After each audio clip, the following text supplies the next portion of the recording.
Welcome back to Boring History for Sleep, where the past unfolds not in shouts or clamor, but in whispers designed to carry you gently into rest. If you're new here, welcome, and if you're returning, I'm so glad you're back. Tonight, we drift softly into a world shaped by gold and stone, beneath the desert skies of ancient Egypt. But rather than chase the myths of pyramids and curses, we'll trace a quieter path, one that meanders behind the royal facade, through dusty corridors and forgotten scrolls, revealing the daily realities behind the grandeur of the pharaohs. Before we begin, take a deep breath and settle into comfort. Let your shoulders drop. Let the noise of the day fall away like sand in an hourglass. If you enjoyed this calming journey through history, feel free to subscribe, only if it brings you peace. And tell me in the comments, where are you listening from tonight, and what time is it as you unwind? Now dim the lights, set your phone down, maybe turn on a soft fan or gentle rain sounds if you like. We're going back to the Nile, not in search of treasure, but to uncover what life was really like for those who wore the crown of Egypt. The early morning sun crept over the limestone cliffs of Thebes, casting long golden rays across the palace courtyard. Somewhere beyond the rising heat and distant hum of workers stirring in the fields, a stillness remained in the heart of the royal residence. For the average citizen of ancient Egypt, the break of day might begin with gathering water or tending to animals. But for the pharaoh, the living god, the day began in absolute stillness, not by choice, but by expectation. Long before the ruler's eyes opened, his chamber was already in motion. Silent-footed attendants moved through the halls in patterns they had memorized since youth. Linen robes were laid out precisely, not just for comfort, but in accordance with centuries of sacred tradition. Fresh lotus blossoms floated in imported oils, perfumes were carefully prepared, and the air was infused with frankincense from distant lands. Every item in the pharaoh's dressing chamber, from the carved ivory combs to the eye paint jars ground with malachite, was curated for ritual as much as appearance.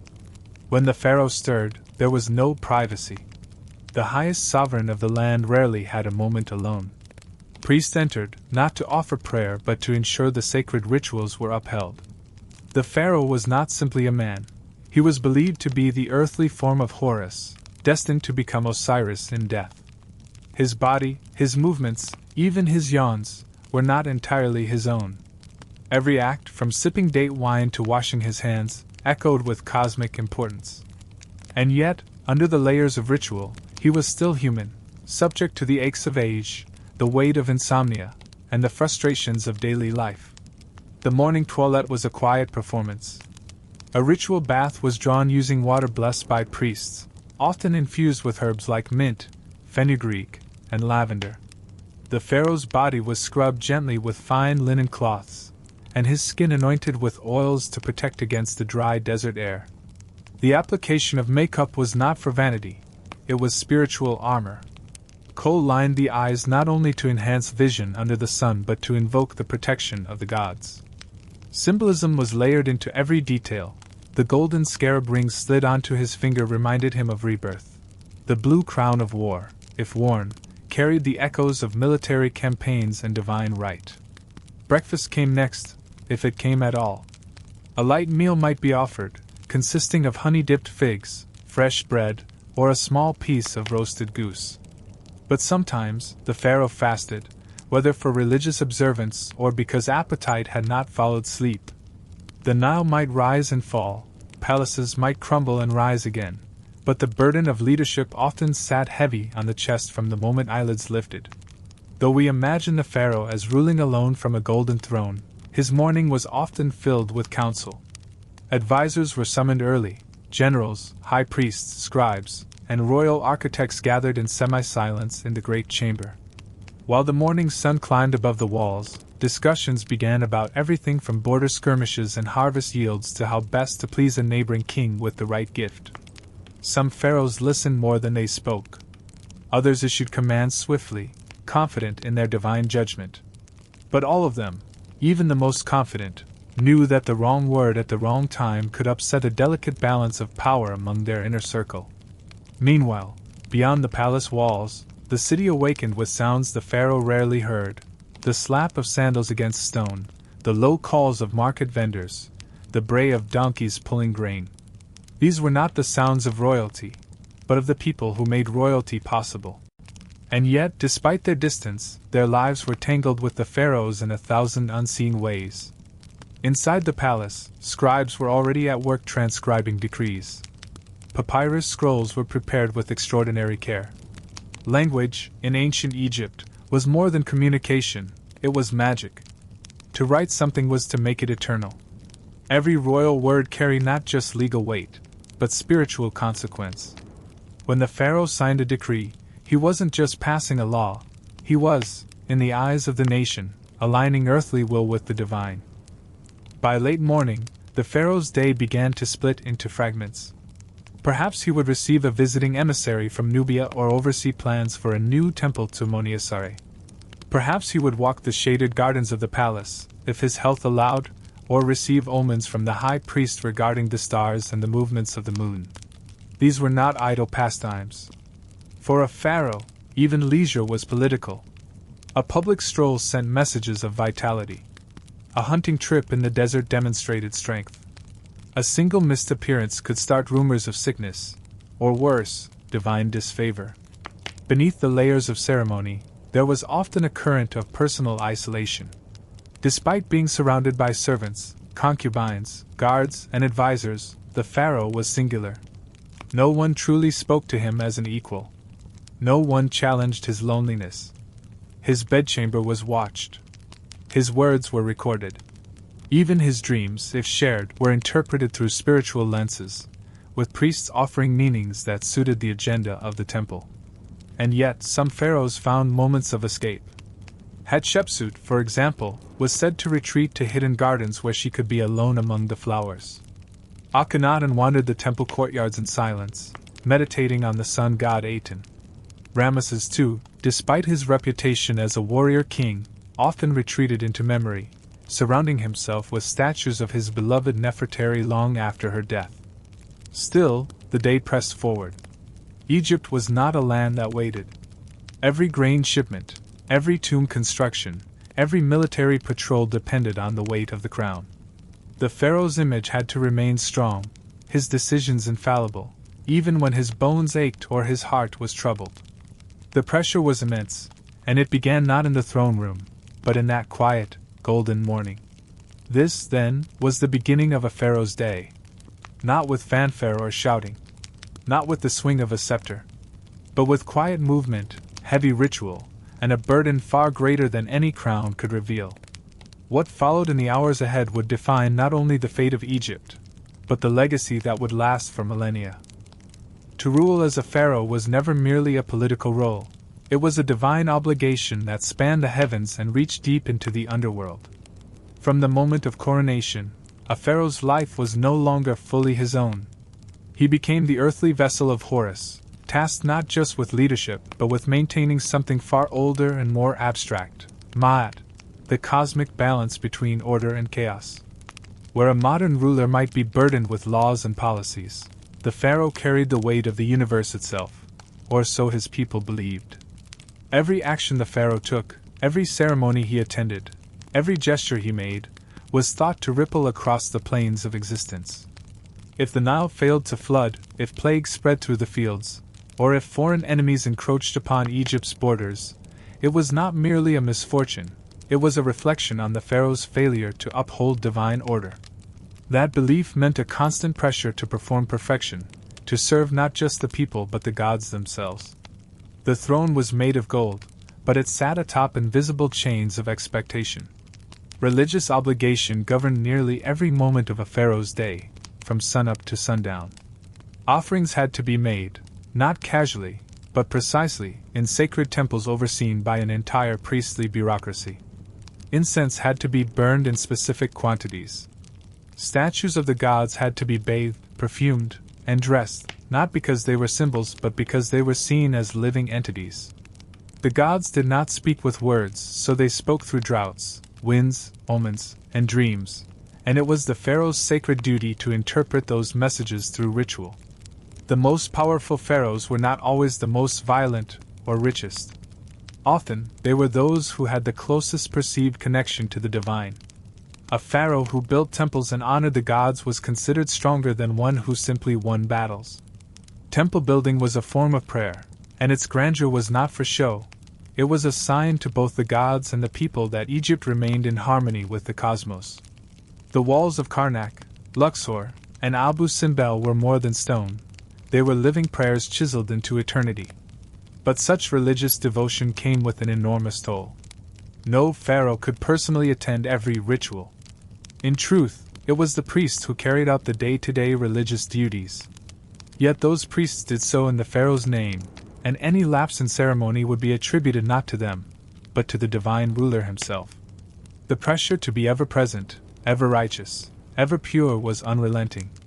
Even during illness or grief, the pharaoh was expected to maintain composure and continue rituals, because if he faltered, so too might the world.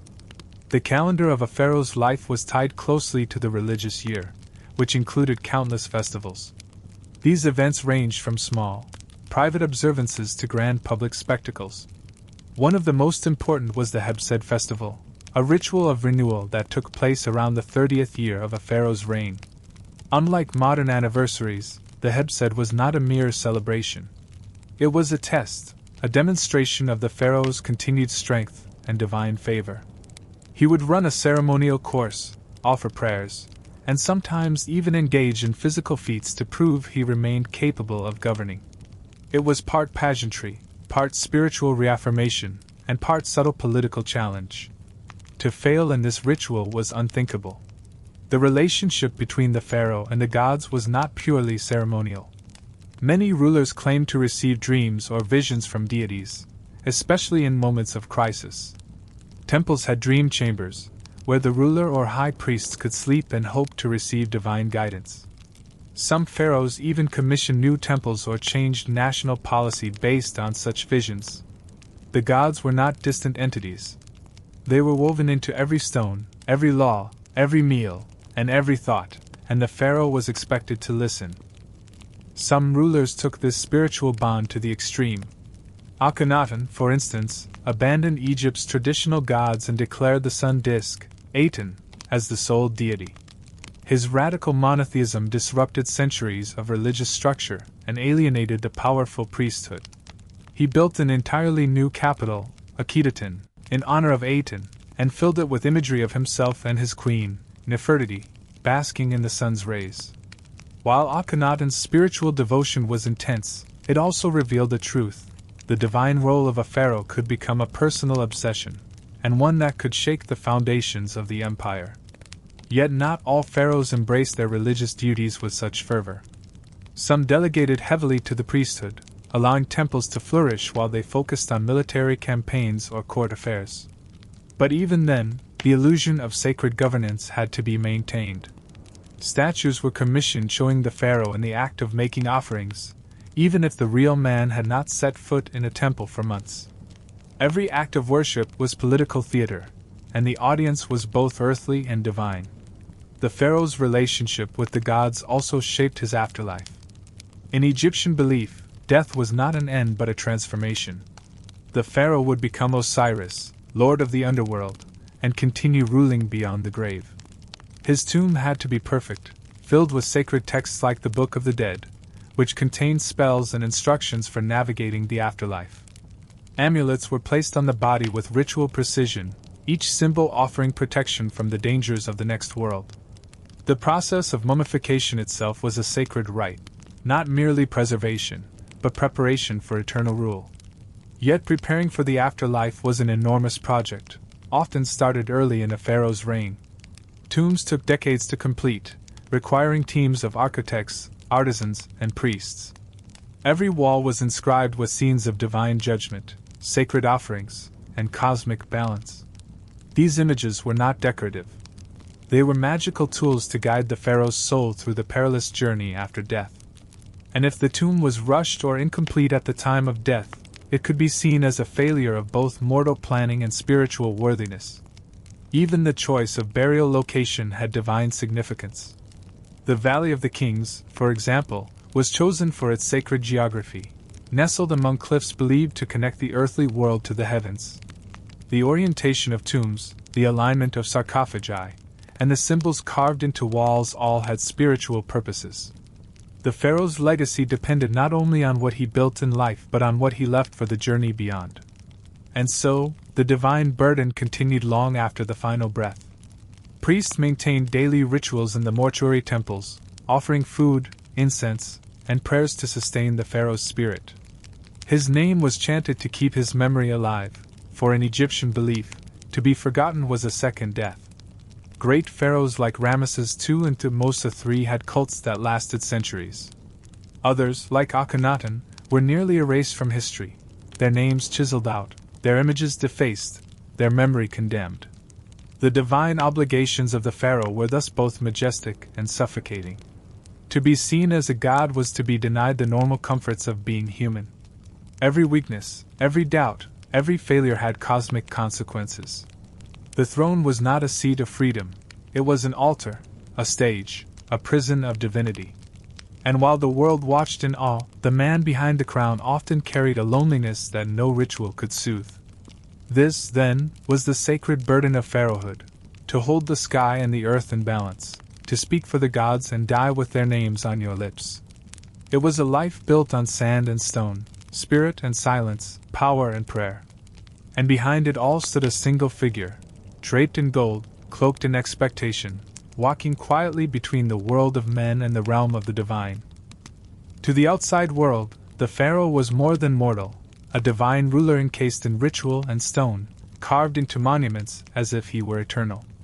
But behind the polished granite columns and towering statues, beyond the sacred scrolls and ritual offerings, lay a quieter domain, the palace. Here, in private quarters hidden from public view, the pharaoh's life was shaped not by gods or generals, but by family, servants, and silence.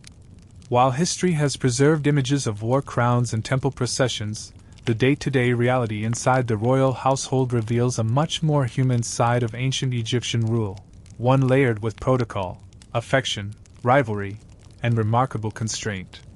The Egyptian royal palace was less a single building and more a complex, a sprawling maze of courtyards, shaded halls, and perfumed chambers that echoed with whispers and the soft footsteps of countless attendants.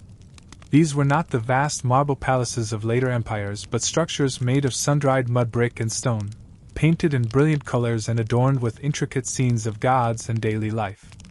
The air inside was heavy with the scent of myrrh and lotus oil, the walls often decorated with images of papyrus, sacred animals, and stars meant to reflect the heavens above. The heart of the palace was the royal family's living space, and it was a world governed by etiquette and guarded by layers of trust and secrecy. The pharaoh's bedchamber was sacred, not just in spiritual terms, but in political ones. Access was tightly controlled, and even high-ranking officials were rarely admitted.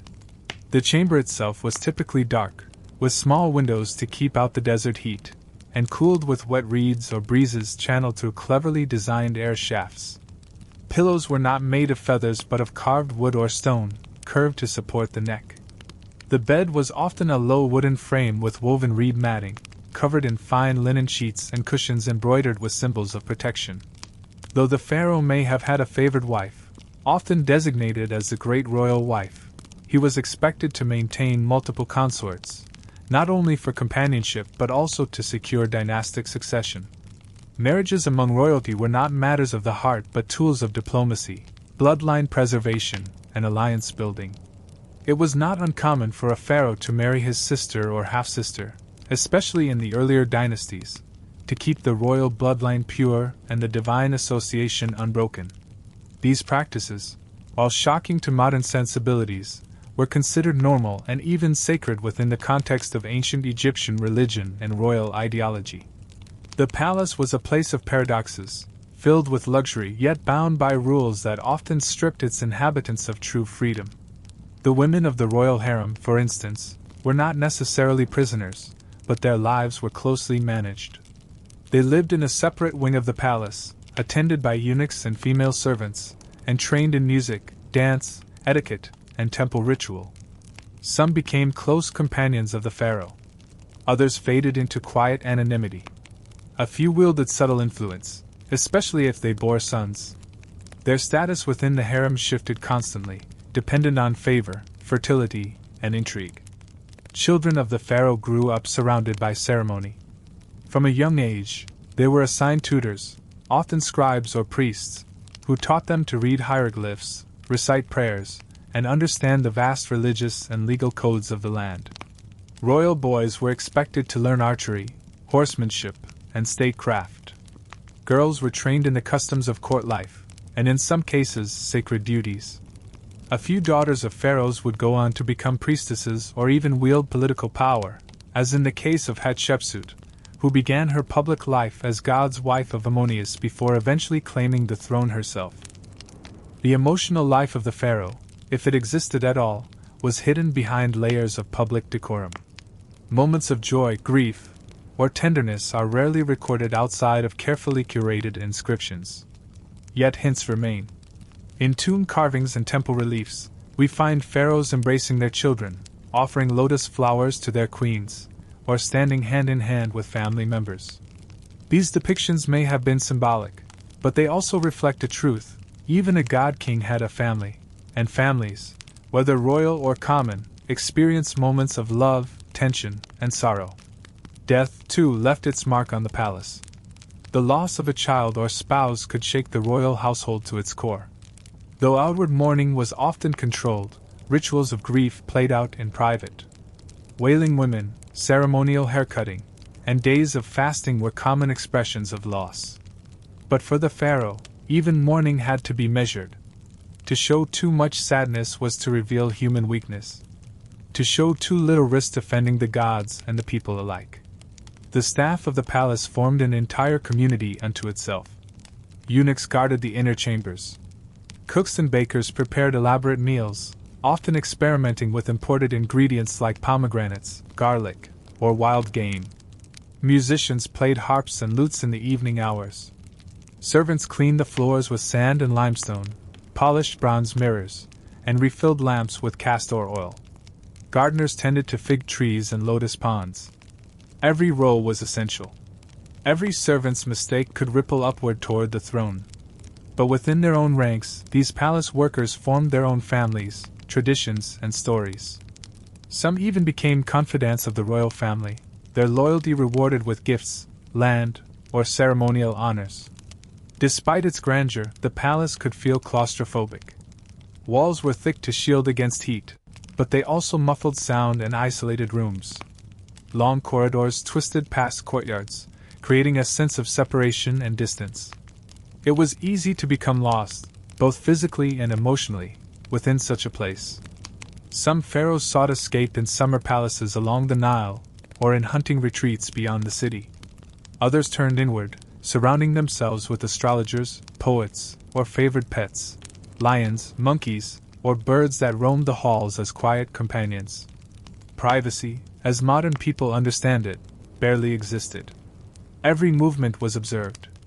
Every meal, every garment, every sigh could be reported, interpreted, or twisted. Gossip flowed through the palace like the Nile itself.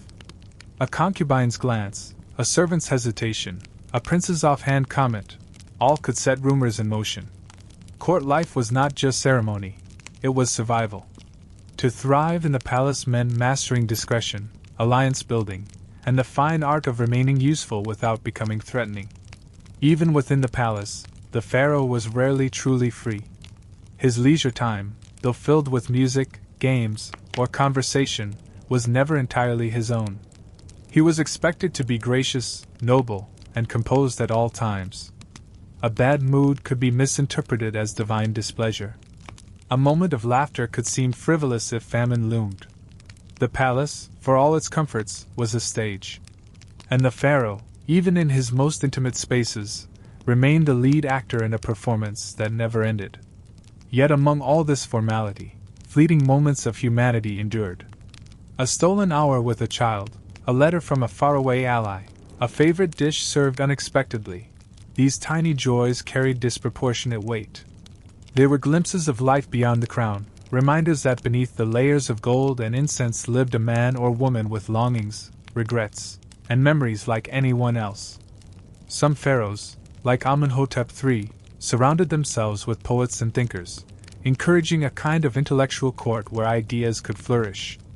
Others preferred solitude, as in the case of Seti I, who often withdrew from public life except when necessary. These differences in temperament shaped the tone of the palace. A warm-hearted pharaoh could inspire affection even among the lowest servants. A cold or paranoid ruler might instill fear and silence wherever he walked.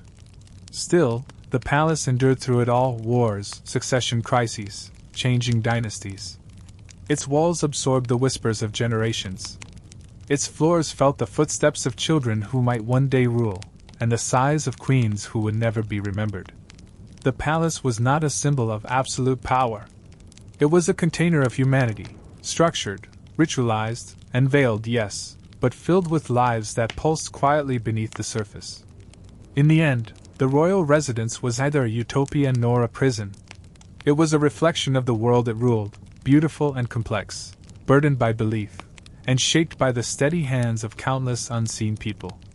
The pharaoh may have been a god in the eyes of the nation, but in the private chambers of the palace, he was still just one man, navigating a life where even the softest moment had meaning, and every door opened onto both comfort and constraint. Though the pharaoh stood alone at the pinnacle of ancient Egyptian society, his power was never wielded in isolation. Behind every royal decree, beneath every monument and campaign, stood an intricate network of court officials, advisors, and administrators, each with their own ambitions, alliances, and quiet influence. To understand what it truly meant to rule Egypt, one must step beyond the golden throne and into the shadowy world of palace politics, where power was as much about maneuvering as it was about divine right. The royal court was not a fixed location, nor was it a singular institution. Rather, it was a moving constellation of officials who followed the pharaoh from palace to palace, from ceremonial temples to military outposts, always maintaining the machinery of governance no matter where the crown rested.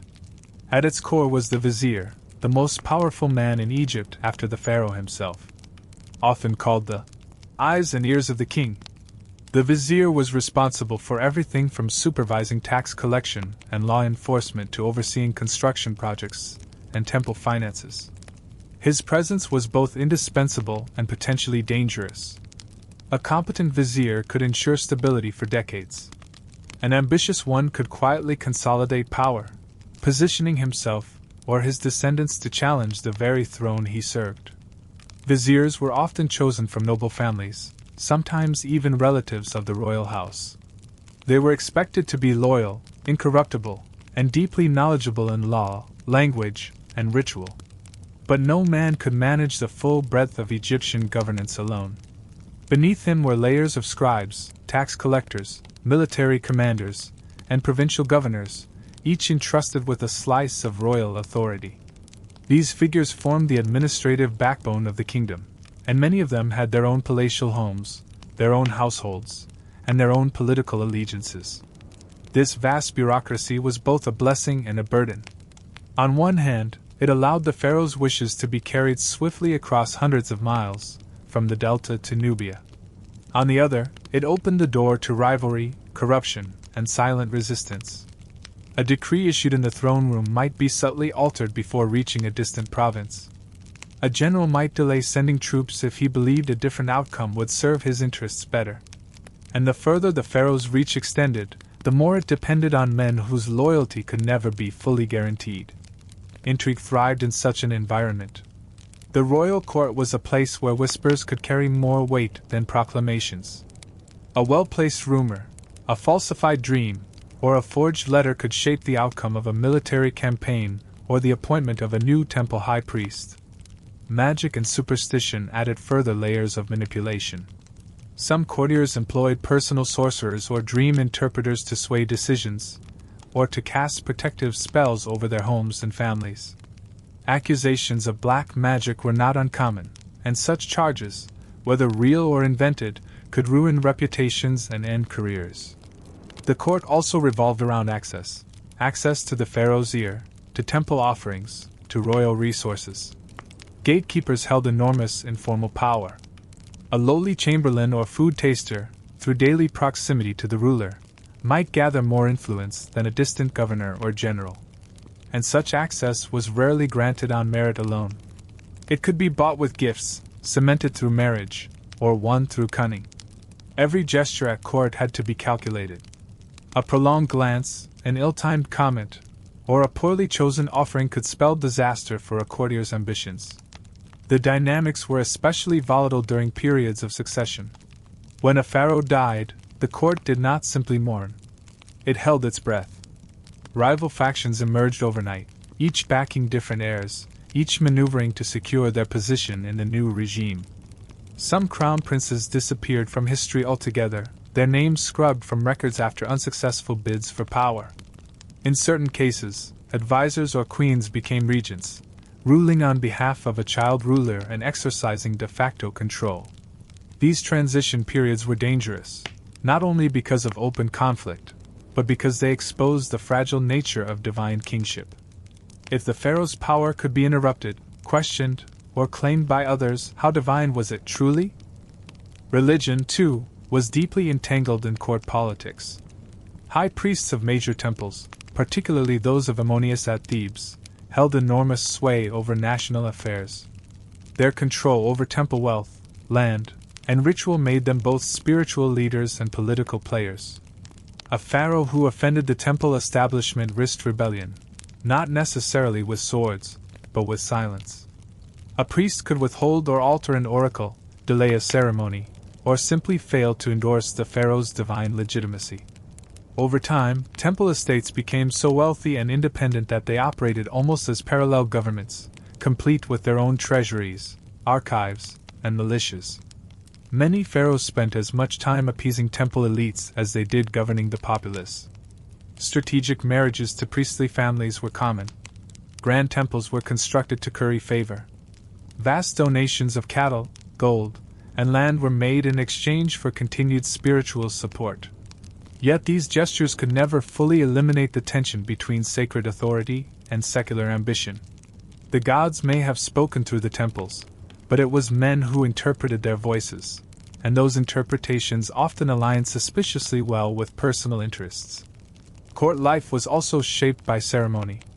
Public events, such as royal jubilees, temple inaugurations, or military parades, were carefully orchestrated spectacles designed to reinforce loyalty and remind onlookers of the pharaoh's divine power. Courtiers had to navigate these events with care. Where they stood, what they wore, whom they were seen speaking with, all of it was observed, recorded, and remembered. An invitation to a feast was a sign of favor. A missed appearance could mark the beginning of a political decline. But beneath the opulence, many courtiers lived in fear. The pharaoh's displeasure could be swift and irreversible. Dismissals, exile, or worse could follow a single misstep. Accusations of treason, whether true or fabricated, were common tools for eliminating rivals. Tomb inscriptions occasionally hint at sudden falls from grace, their subjects protesting their innocence even in death. A well-placed enemy could erase a career, a reputation, and even a name. To survive in the court, one had to master not only etiquette and administration but also silence and invisibility. Despite this atmosphere, court life offered real rewards. Successful courtiers amassed wealth, prestige, and land. Their tombs were adorned with fine carvings and statues.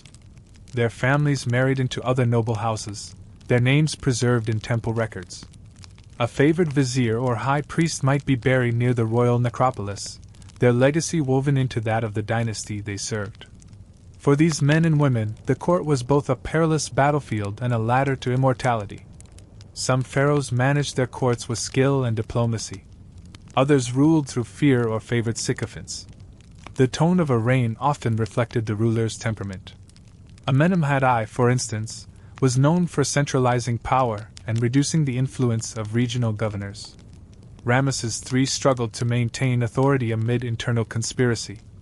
Akhenaten's court was marked by ideological zealotry, while Hatshepsut's was characterized by strategic diplomacy and economic expansion.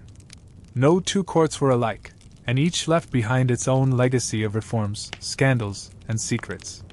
In the end, the royal court was a mirror, reflecting the strengths and weaknesses of the pharaoh, the ambitions of the elite, and the ever-shifting balance between divine symbolism and practical governance. It was a place of whispered conversations, deliberate silences, and performances staged not for theater but for survival. Those who walked its halls moved carefully, eyes always alert, voices measured, loyalties fluid. For the pharaoh, the court was both an extension of his power and a threat to it. Every advisor was a potential traitor. Every gift bore hidden meaning. Every ritual was a negotiation. And yet, without the court, the pharaoh could not rule. It was his stage, his council, his mechanism, and often, his most dangerous arena. Though we often picture the pharaoh seated calmly on a throne, issuing decrees in the shaded halls of a palace or offering incense in a temple, there was another side to kingship that demanded a very different presence, that of the warrior king. Ruling Egypt was not merely about ritual and governance. It also required the defense, and sometimes expansion, of its borders. For many pharaohs, the battlefield became as crucial a stage for legitimacy as the temple.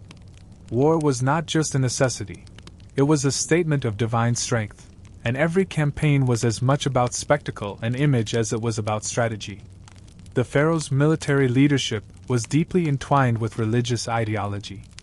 Victories were portrayed not simply as triumphs of military might but as divine judgments. The gods themselves, particularly Ammonius or Horus, were believed to guide the pharaoh's sword and ensure his success. Defeat was not just a tactical failure, it was a cosmic imbalance that risked undermining the ruler's divine legitimacy. Thus, war required preparation not only in the training of troops and logistics but in ritual. Oracles were consulted, offerings made, and divine favor sought before a single spear was raised. Military training began early for princes. As potential heirs to the throne, royal sons were expected to learn the arts of war, riding chariots, drawing bows, and commanding formations. Physical strength was praised alongside piety and wisdom. Public displays of martial prowess, such as ceremonial hunts or mock battles, served to reinforce a prince's readiness to rule. Even pharaohs who would never see real combat were portrayed in heroic poses, smiting enemies beneath their sandals or charging into battle in gilded chariots. These images, carved into temple walls or painted on tombs, were not necessarily accurate records, but they were powerful symbols, meant to communicate strength to subjects and enemies alike. For those pharaohs who did lead troops in person, the logistics of war were staggering. Egypt's army was vast and complex, composed of native soldiers, mercenaries, conscripts, and professional warriors. Spearmen, archers, charioteers, and slingers formed its core, supported by engineers and supply caravans. The chariot, in particular, became a signature of elite warfare, sleek, fast, and deadly when operated by skilled teams. Pulled by horses and often crewed by two men, one to steer, one to shoot, chariots allowed the pharaoh to be seen and celebrated in the thick of battle while remaining mobile and protected. One of the most famous military campaigns in Egyptian history was the Battle of Kadesh, fought by Ramesses II against the Hittite Empire. Though the battle itself was likely inconclusive, Ramesses proclaimed it a great victory. The event was memorialized on multiple temple walls, including those at Abu Simbel and Luxor, where scenes depict the pharaoh heroically charging into enemy ranks, arrows flying, enemies fleeing in terror. These carvings were less historical documentation and more royal propaganda, but they served their purpose. They reinforced the image of the pharaoh as invincible, chosen by the gods to lead Egypt to glory. But war was not always so grand. Many campaigns were grueling, slow-moving affairs, often conducted in harsh terrain under punishing conditions. Soldiers suffered from disease, dehydration, and poor rations. Marches across deserts or up into the Levant could take months, and even successful battles might yield little more than temporary control over rebellious regions. Maintaining Egypt's empire, particularly during the height of the New Kingdom, required constant vigilance, repeated campaigns, and careful diplomacy to hold alliances together. While soldiers fought on the front lines, scribes and chroniclers recorded every detail, often embellishing or framing events to suit the narrative of victory. Captives were paraded through cities, tribute displayed before temples, and foreign princes brought to bow before the pharaoh. War, in this context, was not merely about conquest. It was a tool for reinforcing order, affirming divine favor, and broadcasting Egypt's supremacy. Even in peace, the specter of war hovered in official rhetoric, always reminding subjects that their king was also their shield.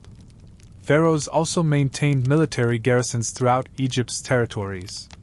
Fortresses dotted the Nubian frontier, guarding trade routes and projecting power into the south. Along the Sinai, outposts protected mining expeditions and prevented incursions. These strongholds became centers of administration, trade, and military culture, and many were commanded by trusted generals or royal sons. Military service was one of the few ways a commoner could rise through the ranks of Egyptian society. A talented soldier might earn land, titles, or even an audience with the king. But the risks were high. Death in battle was common, and even survivors often returned with injuries, trauma, or years of their lives lost to foreign service. Weapons and armor evolved slowly over the centuries, influenced by contact with neighboring peoples. Early armies relied on simple copper blades and wooden shields, but by the New Kingdom, composite bows, bronze swords, and scale armor had become more common. Still, warfare in Egypt remained deeply personal. Hand-to-hand combat was the norm, and battles were often decided by the morale and discipline of small units rather than sweeping strategies. Pharaohs were expected to be at the front, or at least to be seen there, and their presence could turn the tide of a fight, whether literally or symbolically. The psychological warfare of pharaonic rule extended to its enemies. Foreign captives were depicted as groveling figures, bound and humiliated, sometimes with exaggerated features to emphasize their otherness. These images were carved into temples not just for religious or political audiences, but to send a message: Egypt was the center of the world, and its ruler the axis around which all else revolved. Enemies who dared oppose the pharaoh were not merely challengers to his authority. They were rebels against cosmic order itself. And yet, Egypt's enemies were not always distant or easily defeated. Internal unrest posed just as much danger. Rebellions could erupt in outlying regions. Discontented generals or governors might plot coups. In these cases, the pharaoh's military authority was tested not abroad but within the very heart of his kingdom. Suppressing internal dissent required a delicate balance, swift action to reassert control, and strategic mercy to prevent lasting resentment. A heavy hand could spark further resistance. A soft touch could be seen as weakness. The pharaoh's response often determined whether his reign endured or crumbled. After a campaign, victorious or otherwise, the pharaoh returned to the capital amid great ceremony. Triumphal processions included marching soldiers, displays of spoils, musicians, dancers, and priests offering thanks to the gods. Captives might be sacrificed or enslaved, depending on the era and the pharaoh's temperament. Reliefs were carved, songs composed, statues erected. The ruler's image as a conqueror was reinforced with every drumbeat and incense trail. These moments were not just celebrations, they were political reinforcements, designed to remind the people and the elite alike that the pharaoh's rule was blessed, powerful, and eternal. Still, for all their glory, military campaigns took their toll. Pharaohs aged faster under the strain of war. Injuries and disease followed them home. Some died in distant lands. Others were buried in tombs that celebrated victories they had not lived to enjoy. The scars of battle, both visible and hidden, lingered long after the drums faded. Even the strongest kings could not conquer time, and the sand eventually reclaimed the footprints of armies. What remained were the stories. The walls of Medinet Habu, the inscriptions of Karnak, the colossal statues along the Nile, all echoed with the same message: the pharaoh was not merely a man, but a warrior favored by the gods. Whether truth, exaggeration, or myth, these records formed the backbone of Egyptian royal identity. Power was not given. It was earned, defended, and when necessary, taken by force. And so the theater of war became one of the great stages on which pharaohs proved themselves, not only to their subjects, but to the gods, their ancestors, and history itself. Beyond the polished throne and sacred rituals, this was a world of grit, sweat, and iron will. A place where kingdoms rose and fell, where the sand drank deeply of blood, and where the pharaoh, golden and resolute, stood alone at the front, not merely to fight, but to become eternal. When we think of ancient Egypt, it is impossible not to picture the colossal monuments that have outlasted empires, dynasties, and even languages. The pyramids piercing the desert sky, temples stretching toward the sun, statues of kings towering over the Nile's edge, these were not merely buildings. They were messages in stone. For the pharaoh, architecture was one of the most powerful tools in his arsenal, a way to assert divine authority, preserve legacy, and anchor his presence firmly in the eternal. To build was to speak across centuries. To carve in stone was to defy mortality itself. Pharaohs were not architects in the modern sense, drawing blueprints and calculating measurements, but they were master patrons, visionaries who commanded vast workforces and resources to bring their sacred visions into being. Every major construction project served multiple purposes. A temple honored a god, yes, but it also reinforced the pharaoh's legitimacy and piety. A tomb ensured safe passage into the afterlife, but it also declared the ruler's wealth and taste. A city was built not just for housing, but to reorganize society, reward loyalty, and display power to all who passed through its gates. The scale of these projects was staggering.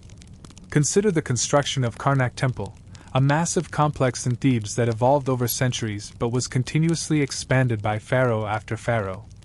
Obelisks soared skyward, hieroglyph-covered pylons stood like silent sentinels, and hypostyle halls housed forests of stone columns painted in deep reds, blues, and golds.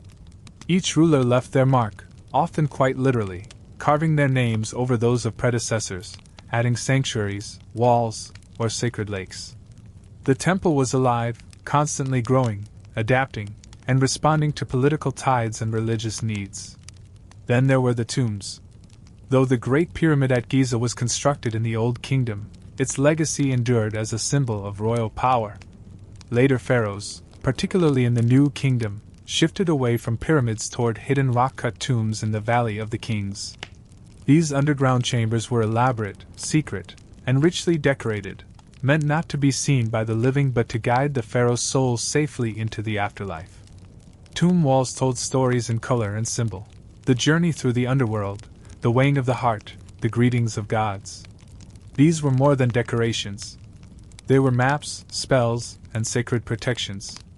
Building these monuments required immense labor and planning.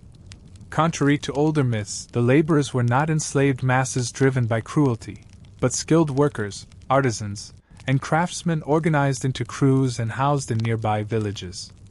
In places like Deir el-Medina, the workers who carved and painted the royal tombs lived in tight-knit communities, receiving regular wages in grain, beer, and fish. They left behind graffiti, letters, and even complaints, proof that their lives, though regimented and laborious, were rich with human experience. Still, the work was grueling. Stones weighing dozens of tons had to be quarried, transported, and lifted into place without modern machinery. In the deserts of Aswan, teams cut granite obelisks with bronze tools, water, and fire. On the banks of the Nile, workers hauled limestone blocks on sleds over sand wetted to reduce friction. Entire industries were mobilized to support construction, from quarrying and transport to food supply, textile production, and tool making. A single pharaoh's building campaign could dominate the economy and labor force for decades. But why such obsession with stone? Why did the pharaohs pour so much of their wealth and energy into monuments rather than into roads, markets, or housing? The answer lies in the Egyptian concept of eternity, jet, and the need to anchor oneself within it. Wood rots. Clay crumbles. But stone, if properly chosen and blessed, could last forever. By inscribing their names, titles, and deeds into stone, pharaohs believed they could achieve immortality. To be remembered was to live on. To be forgotten was to die a second death. Thus, every column, statue, and wall became part of the pharaoh's soul, a physical manifestation of divine kingship intended to echo through time. The choice of building material also had symbolic significance. White limestone, often used for temple exteriors, represented purity and light. Red granite symbolized power and vitality. Black basalt evoked fertility and the underworld. Even the orientation of buildings was spiritual. Temples aligned with stars, solstices, or sacred landscapes. Doorways framed sunrises. Sanctuaries faced toward sacred rivers or mountains. Nothing was arbitrary. Every architectural decision had meaning, both seen and unseen. Monumental statues of the pharaohs served as both guardians and declarations. Colossi of Memnon, the seated statues of Amenhotep III near Luxor, once stood at the entrance to a vast mortuary temple, now mostly gone. Though battered by time and earthquakes, the statues remain, still watching over the plain, still radiating the quiet authority of kings long past.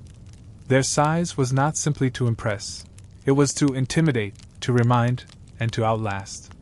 They were not portraits. They were avatars. And yet, despite all this grandeur, building was a political gamble.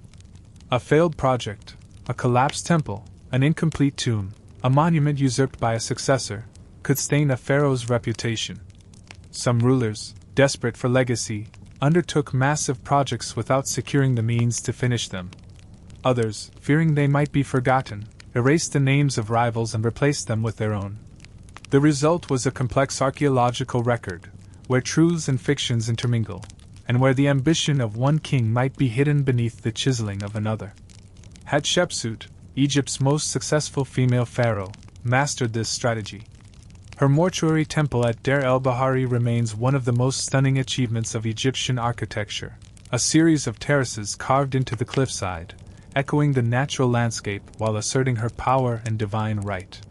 She filled it with statues depicting herself as both king and woman, bridging gendered expectations through sheer architectural presence.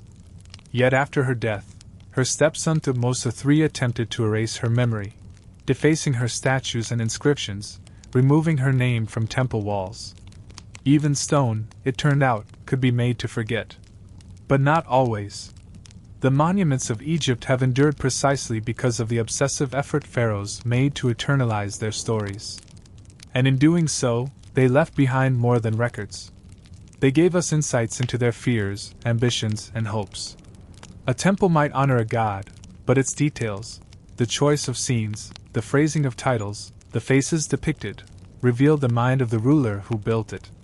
We can trace their insecurities, their triumphs, even their propaganda campaigns in the layout of pylons and the placement of columns. Not all monuments were grand. Some were quiet gestures, shrines carved in caves, steely erected at desert borders, small chapels nestled beside larger complexes. These too were acts of permanence, prayers in stone whispered into the winds of time. Some pharaohs, like Akhenaten, built entire cities to reflect their spiritual revolutions.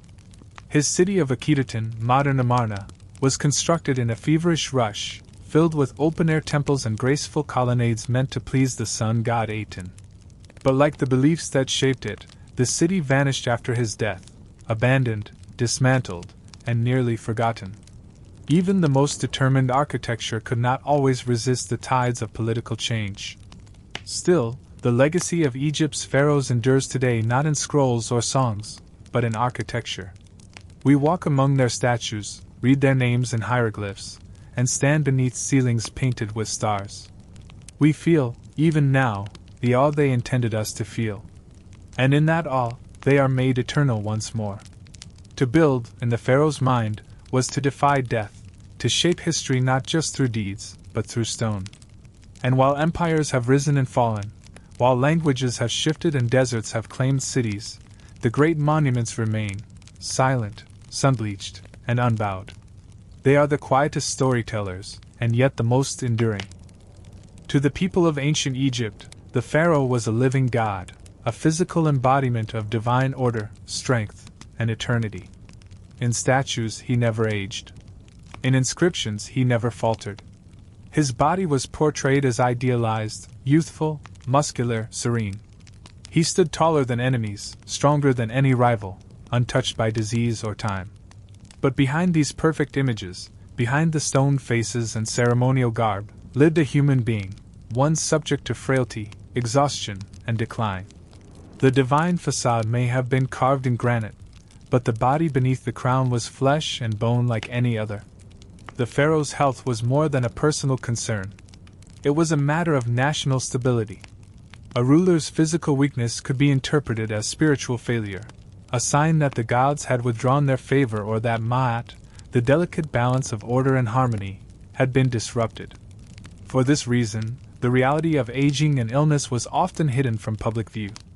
A pharaoh who limped might be carried. One who coughed might retreat behind thick curtains. If he died suddenly, the news might be delayed until a successor had been secured. Image was everything. An image was built on the illusion of immortality. Yet no illusion could hold forever. Over time, even the most vigorous rulers succumbed to the slow erosion of health. Some, like Akhenaten, were visibly affected during their lifetimes. His statues depict an unusual physique, elongated limbs, narrow chest, pronounced belly. While some scholars argue these were artistic choices to reflect spiritual ideas, others suggest they may have been truthful representations of a ruler suffering from a genetic condition or chronic illness. In either case, the body itself became a canvas of kingship, distorted by belief, duty, and the burden of expectation. Daily life for a pharaoh, even in the best conditions, carried physical strain. The long hours spent in ceremony, the heavy crowns, the elaborate garments, and the constant travel between palaces and temples all taxed the body. Meals were rich and frequent, feasts designed to impress, not nourish, leading to health issues such as obesity, dental decay, and digestive trouble. Royal tombs have revealed pharaohs with worn joints, abscessed teeth, hardened arteries, and even broken bones. Ramesses II, who lived into his 90s, had severe arthritis, a hunched spine, and a mouth full of dental problems. His mummified remains show a body that bore the weight of decades of rule, still majestic, but clearly mortal. Medical care in ancient Egypt was surprisingly advanced for its time. The pharaoh had access to the best physicians in the kingdom, many of them trained in temple schools, versed in herbal remedies, surgical techniques, and spiritual healing. Medicine was an inseparable blend of science and magic. A wound might be treated with honey to prevent infection, but also accompanied by a spoken spell to drive out evil spirits. Eye infections were common in the dusty climate and treated with ointments made from crushed minerals and oils. Digestive complaints were soothed with garlic, coriander, or castor oil. Broken bones were splinted. Burns were bandaged with lint soaked in resin and grease. The medical papyri, like the famous Ebers papyrus, offer long lists of treatments, many of which were effective, and others that were rooted more in ritual than biology. The pharaoh, however, could not be seen as sick. To follow was to be vulnerable, and vulnerability clashed with the image of divine perfection. As a result, royal health was treated with secrecy. Only the most trusted physicians were allowed access. Treatments were conducted behind closed doors. Failures were not documented. Even in death, embalming practices sought to restore an image of strength. Limbs were straightened, facial features carefully sculpted, and amulets placed to correct any imperfections. The body had to look powerful, even if it had long since failed. Some illnesses may have been genetic, passed down through generations of royal intermarriage. Pharaohs often married sisters, daughters, or cousins to maintain the purity of the divine bloodline, but this practice increased the likelihood of inherited disorders. Physical deformities, infertility, and developmental issues appear in several royal mummies. Tutankhamun, perhaps the most famous pharaoh due to the discovery of his intact tomb, suffered from a clubfoot, cleft palate, and likely multiple malarial infections. His spine was curved, and he relied on walking sticks, many of which were buried with him. Far from the golden mask that adorned his face, his real life was marked by chronic pain and physical limitations. Mental health, though not documented in modern terms, likely played a role in royal life as well. The pressures of divinity, isolation, and political anxiety could weigh heavily. Dreams were carefully interpreted for signs of divine displeasure. Paranoia could arise from real threats, conspiracies among courtiers, uprisings in provinces, rival claimants to the throne. Some pharaohs became increasingly reclusive or erratic in old age. Amenemhat I, founder of the 12th dynasty, was so obsessed with betrayal that he composed a poem warning his son of disloyalty, even after death. Ramesses III faced a harem conspiracy so widespread that multiple wives and sons were implicated. The stress of leadership was not abstract. It shaped lives, eroded peace of mind, and in some cases hastened decline. The rituals surrounding royal aging were complex. A pharaoh who reached 30 years of reign was expected to perform the Hebsed festival, a rejuvenation ceremony involving symbolic races, offerings, and public appearances meant to prove vitality and fitness to rule. In theory, this was a celebration. In reality, it was a test. A frail pharaoh might avoid it. A vigorous one could use it to cement loyalty and display continued favor from the gods. The event was carefully choreographed, and its success relied on both the physical condition of the king and the loyalty of those around him. In their final years, many pharaohs began to withdraw from public life. They spent more time in private gardens, secluded temples, or desert retreats. Their appearance became less frequent. Speeches were delivered by mouthpieces. Decisions were carried out by viziers and sons. The line between sacred authority and human frailty grew thinner, and the court responded with increased reverence, or quiet maneuvering. Succession planning became urgent. Advisors took sides. Wills were crafted, amended, hidden. And always, the aging pharaoh was treated as though he remained immortal, even as his body quietly failed. Death did not mark the end of health concerns, it simply shifted them to the afterlife. The embalming process was lengthy, sacred, and designed to preserve not only the body but its ideal state. Organs were removed and stored in canopic jars, each protected by a deity. The heart, seat of emotion and judgment, was often left in place, though in some cases it was removed, perhaps due to decay or ritual choices. The body was dried, packed, wrapped, and anointed with perfumes and resins. Gold, symbols, and amulets were added layer by layer, until the deceased resembled not a corpse, but a perfected version of themselves. And yet, even here, vulnerability lingered.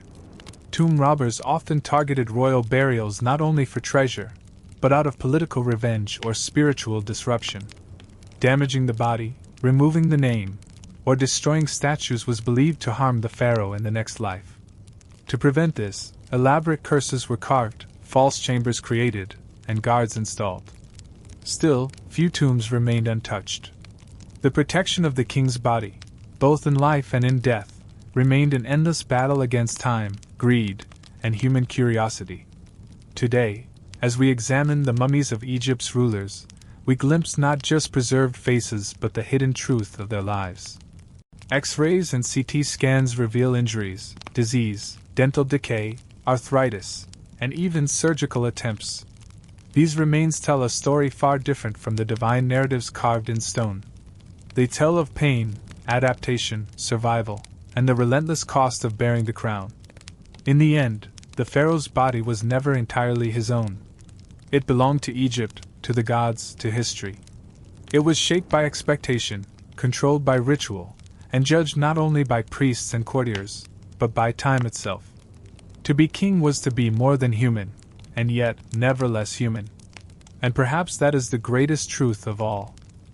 When we speak of pharaohs, we often think of male rulers, kings in war crowns, leading armies or offering incense to the gods. But behind many of Egypt's greatest rulers stood women of extraordinary influence, and in some cases, remarkable power. The royal court was not a purely masculine domain. Queens, mothers, sisters, and daughters shaped the course of Egyptian politics, religion, and succession, not only through marriage and motherhood but through strategy, ritual, and, at times, open rule. The lives of these women were both privileged and confined, powerful and invisible, woven tightly into the fabric of the monarchy, yet often overshadowed in stone. The most prominent female title in the royal household was Great Royal Wife.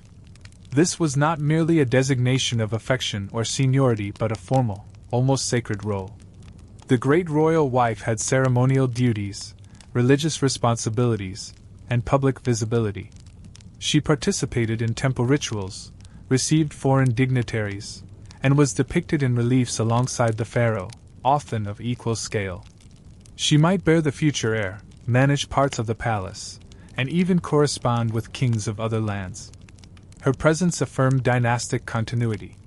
Her absence could be a political liability. Yet, the path to becoming the great royal wife was not always clear. Sometimes the title went to a full sister, as in dynasties where royal blood was believed to carry divine potency. Other times it went to a politically strategic match, the daughter of a powerful general, or a woman of priestly descent. Occasionally, a foreign princess might hold the title, sent from a distant land to cement a treaty or alliance. These marriages were not always affectionate, but they were rarely meaningless. Every union was a piece in the puzzle of power. Beneath the great royal wife were other consorts, lesser wives, harem women, and favored companions. The royal harem was a private and closely guarded world. It was not necessarily the place of idle luxury that later imagination has made it out to be.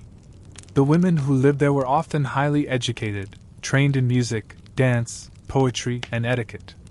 They could be Egyptian, Nubian, Syrian, or Anatolian, brought to Egypt through diplomacy, tribute, or royal selection. Their status was fluid, rising or falling based on the favor of the king, the birth of children, or the whispers of palace intrigue. Children born to these women had varying paths. Sons might be raised as princes and trained in military and administrative arts. Daughters might be prepared for religious roles, diplomatic marriages, or life within the palace. Some women, especially those who bore sons that became kings, rose to immense influence, even if they never officially ruled. The pharaoh's mother, in particular, held significant symbolic power. She was the living source of divine blood, the one who had brought the king into the world. Her titles often reflected this importance: Mother of the King, she who bore the god, Lady of the Two Lands. One of the most powerful royal women in Egyptian history was Tai, the wife of Amenhotep III and mother of Akhenaten. Though not of royal birth, Tai was depicted alongside her husband in equal stature, and was known to correspond with foreign leaders on her own. Her jewelry, statues, and inscriptions all attest to a woman of sharp intelligence and high status. In the chaotic religious reforms of her son Akhenaten, Tai's name continues to appear, suggesting she remained a stabilizing force during a time of deep transition. And then there was Hatshepsut, not merely a royal wife or regent, but a full-fledged pharaoh. As the daughter of Thutmose I and great royal wife of Thutmose II, Hatshepsut initially served as regent for her stepson, Thutmose III. But over time, she assumed full kingship, even adopting the regalia and titles of a male ruler. Statues depicted her with the false beard of kingship. Inscriptions called her His Majesty. She built one of the most stunning mortuary temples in Egypt, the terraced complex at Deir el-Bahari, and oversaw a reign of peace, trade expansion, and architectural achievement. Her legacy was so strong that, after her death, later rulers attempted to erase her memory, fearing her example might encourage other women to seek the throne. Yet despite her erasure, Hatshepsut's story endured, and her precedent was followed, in spirit if not in form, by later women such as Nefertiti, wife of Akhenaten. Nefertiti is famously depicted standing beside her husband in positions of power, sometimes even smiting enemies or offering sacrifices, actions typically reserved for kings. Though no definitive evidence confirms she ruled in her own right, some scholars believe she may have taken the throne briefly under a new name after Akhenaten's death. Her beauty is legendary, but her political and religious role was far more substantial than mere appearance. Another queen of lasting fame is Nefertari, the beloved wife of Ramesses II. Her tomb in the Valley of the Queens is one of the most beautiful ever discovered, a riot of vivid color, delicate hieroglyphs, and graceful scenes of her journey through the afterlife. Ramesses commissioned towering statues of her at Abu Simbel, placing her beside himself, a rare honor in a culture where even great royal wives were usually depicted on a smaller scale. His inscriptions speak of love and admiration, suggesting a genuine partnership amid the ritual roles. But power did not always guarantee peace. The harem, while secluded and ceremonial, was also a place of intense competition. The harem conspiracy against Ramesses III reveals the dark side of palace life. One of his lesser wives, Tai, not to be confused with Amenhotep's queen, plotted to place her son on the throne, bypassing the designated heir. She gathered allies within the palace and military. The plot was discovered, and a series of secret trials followed. Scrolls describe punishments ranging from forced suicides to execution.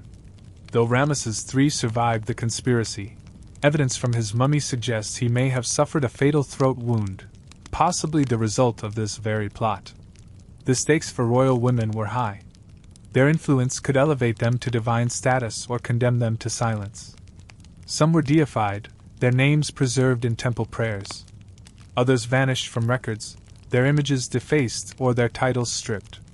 Their power was always contingent, shaped by the whims of the pharaoh, the shifting tides of politics, and the scrutiny of priests and courtiers. Yet even when hidden, their presence remained. In the tombs of kings, women appear as guardians and companions. In temple reliefs, they offer gifts to the gods. In letters, they negotiate with foreign powers. In statues, they stand with quiet dignity, one hand raised in blessing, the other holding the key of life. Their roles were multifaceted. They were mothers of gods, keepers of dynasties, priestesses of divine mystery, and counselors in the silence of night. And while they rarely wore the double crown, their hands shaped the kingdom just as surely. The pharaoh ruled under the eye of the gods, but often with the whispered counsel of a queen beside him, the careful teaching of a mother behind him, or the ambitious plotting of a harem woman ahead of him. To study the pharaohs without studying the women in their lives is to see only half the court. For in the quiet chambers, behind carved screens and perfumed veils, royal women plotted, prayed, protected, and preserved the legacy of the throne. Their names may be fewer in number, but their footprints remain, pressed softly into the sands of history, subtle, resilient, and essential. Though the pharaoh was the central figure of ancient Egypt, a living god to be honored, obeyed, and feared, his rule would have been impossible without the countless individuals who worked in his shadow. Behind every royal decree was a scribe who carefully etched it onto papyrus. Behind every mourning robe or ceremonial crown was a servant who laid it out just so. Behind every grand procession, temple ceremony, or military campaign stood cooks, artisans, cleaners, advisors, bodyguards, and attendants. These were the people who kept the palace running, the government functional, and the illusion of divine kingship intact. Their names are seldom remembered, but their labor shaped the empire from the ground up. At the heart of this machinery were the scribes, educated, literate men who held one of the most respected non-royal roles in Egyptian society. In a world where most people could not read or write, scribes were gatekeepers of knowledge, communication, and authority. They recorded everything: tax ledgers, legal disputes, letters, religious texts, agricultural yields, temple rituals, and the deeds of the pharaoh. No official business could be conducted without them. To be a scribe was to hold a kind of quiet power, not one earned through wealth or birthright, but through years of rigorous schooling and daily precision. Scribes often began training in childhood, typically around the age of 5 or 6. They attended schools attached to temples or government offices, where they spent long hours practicing signs on broken shards of pottery or wooden tablets. Memorization, repetition, and discipline were key. The written language of ancient Egypt, with its layers of hieroglyphs, hieratic, and later demotic script, was complex and highly symbolic. Even a simple message could take hours to prepare and had to be written with utmost care. Errors were not just embarrassing, they could change the meaning of a law, a ritual, or a sacred spell. Though they held no noble title, scribes often lived comfortably, especially those who served directly under the pharaoh or in high-ranking temples. They were granted homes, food, and occasional land in exchange for their service. Their records became the memory of the state, the thread that connected reign to reign, law to law. A pharaoh might die, but the scribe's scroll would remain, a quiet testimony to continuity and control. Working alongside the scribes were servants and attendants, whose labor formed the invisible skeleton of palace life. These individuals came from various backgrounds.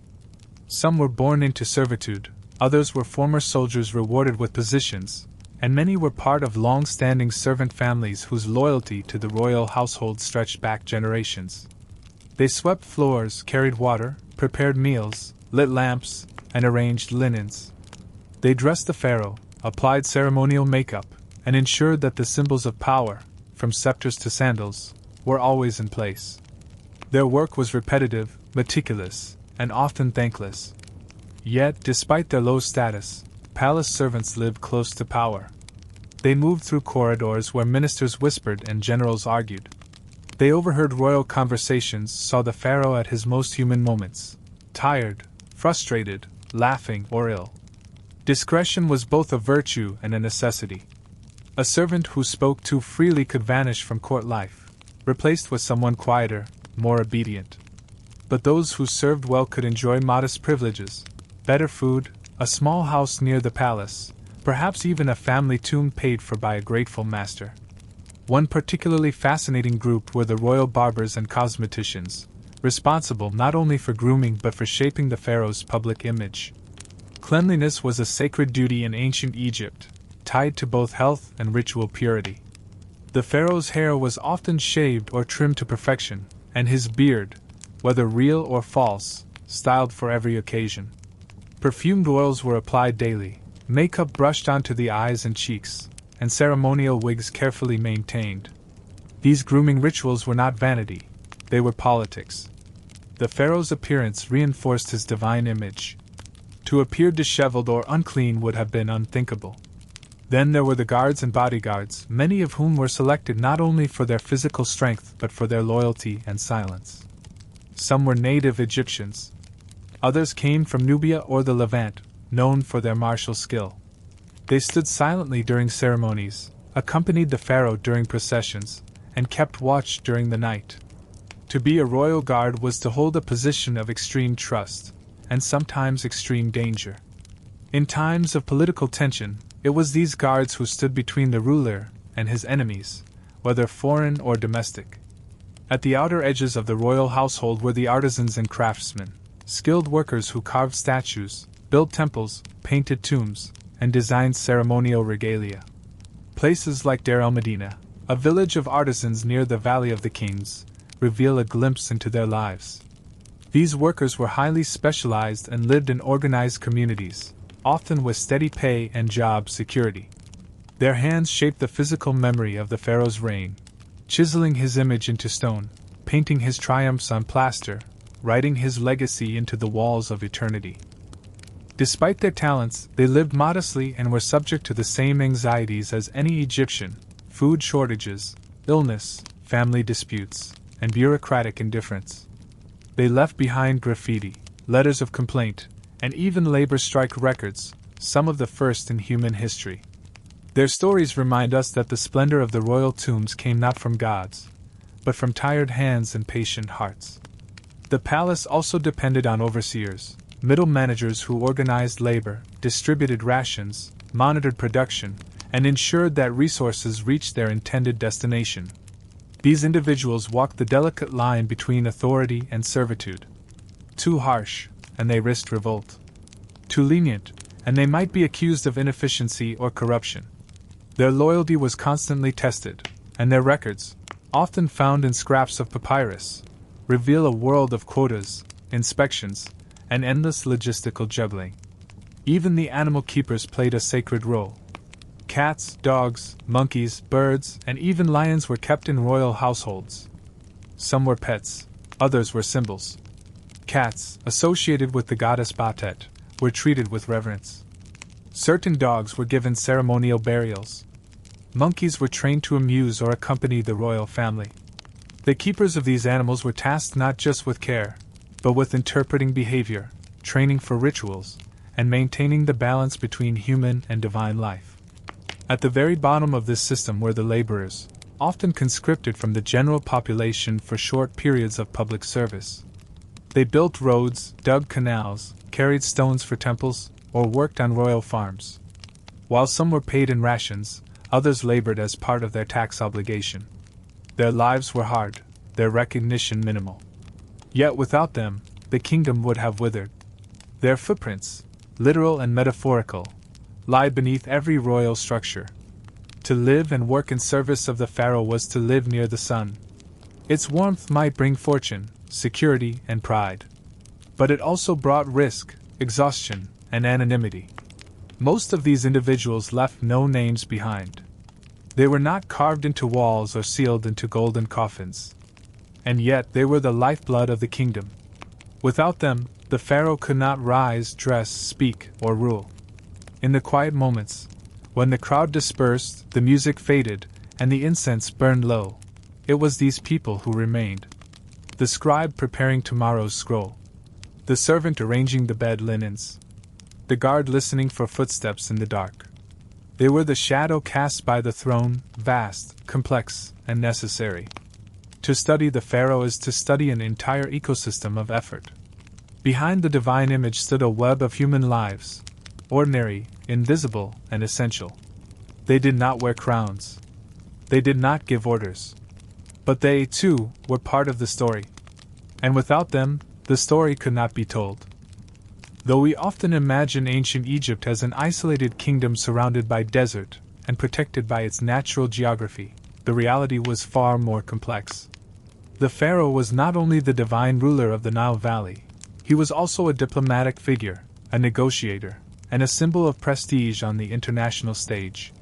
Beyond Egypt's borders lay a world of rival empires, ambitious kings, valuable resources, and intricate alliances. Maintaining peace, asserting dominance, and preserving trade required more than military might. It demanded delicate diplomacy. And in the ancient world, diplomacy often wore the face of marriage, gold, and finely written correspondence. By the height of the New Kingdom, Egypt was one of the most powerful states in the Near East. Its influence extended into Nubia, across the Sinai, and up through Canaan into the Levant.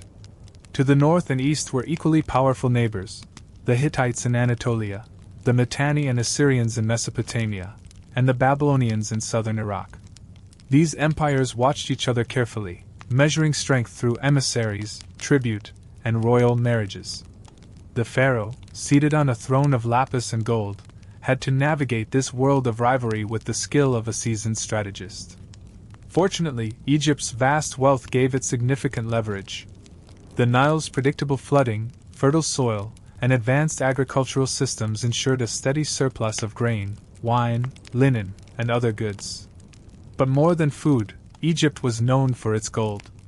The mines of Nubia and the deserts east of the Nile provided enormous quantities of this coveted metal, which was seen not only as valuable but divine. To foreign rulers, receiving gold from the pharaoh was both an economic boon and a spiritual honor.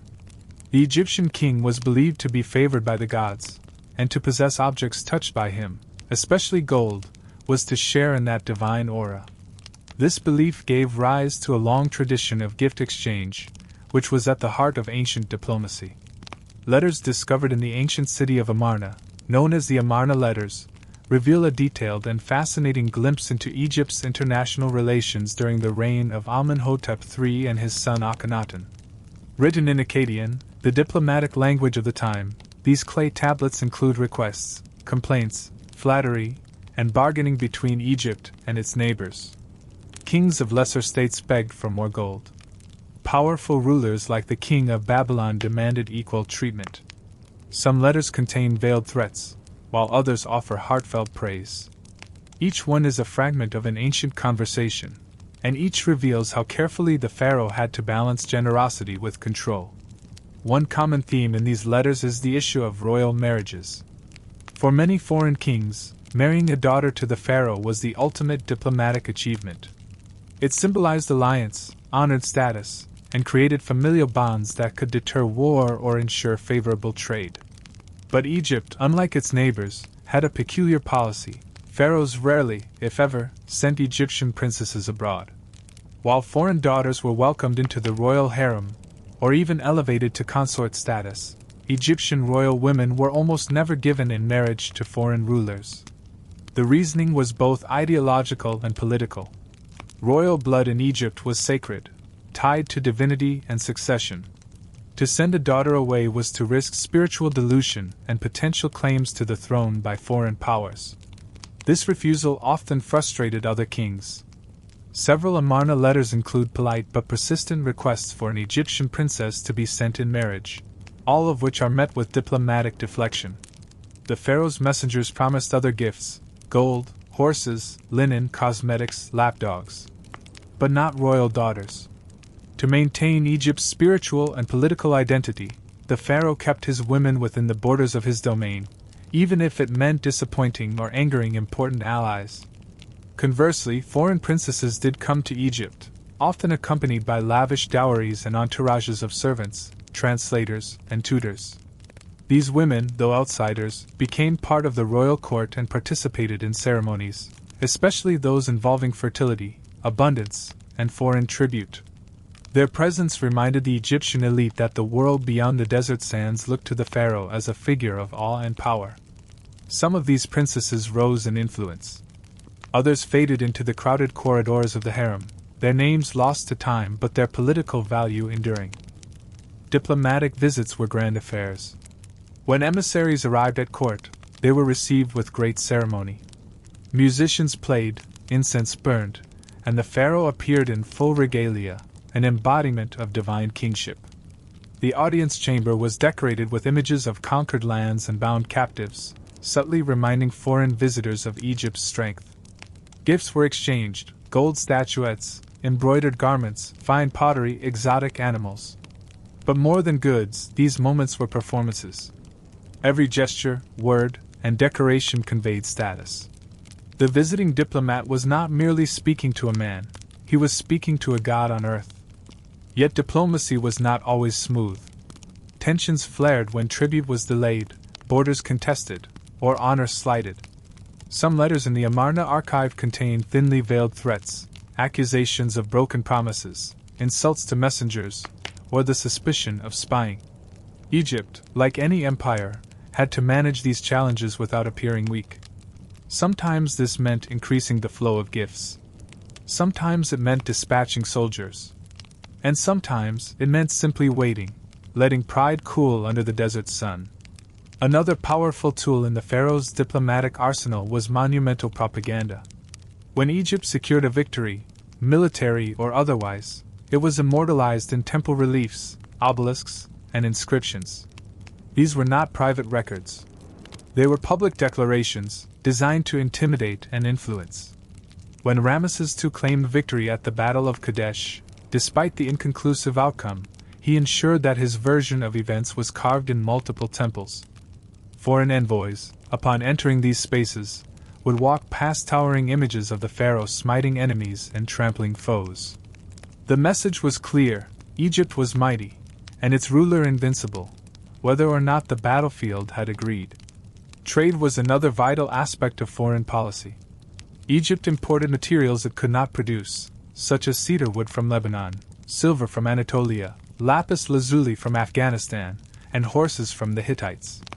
In return, it exported grain, papyrus, gold, linen, perfumes, and manufactured goods.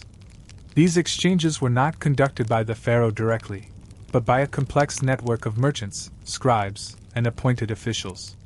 Trade expeditions were planned months in advance, accompanied by armed escorts, and recorded meticulously by scribes. Every trade agreement reinforced Egypt's place in the regional economy, not only as a wealthy participant, but as a central hub of culture and commerce. Egypt's influence also extended southward, into Nubia, a region rich in gold, ivory, and skilled archers.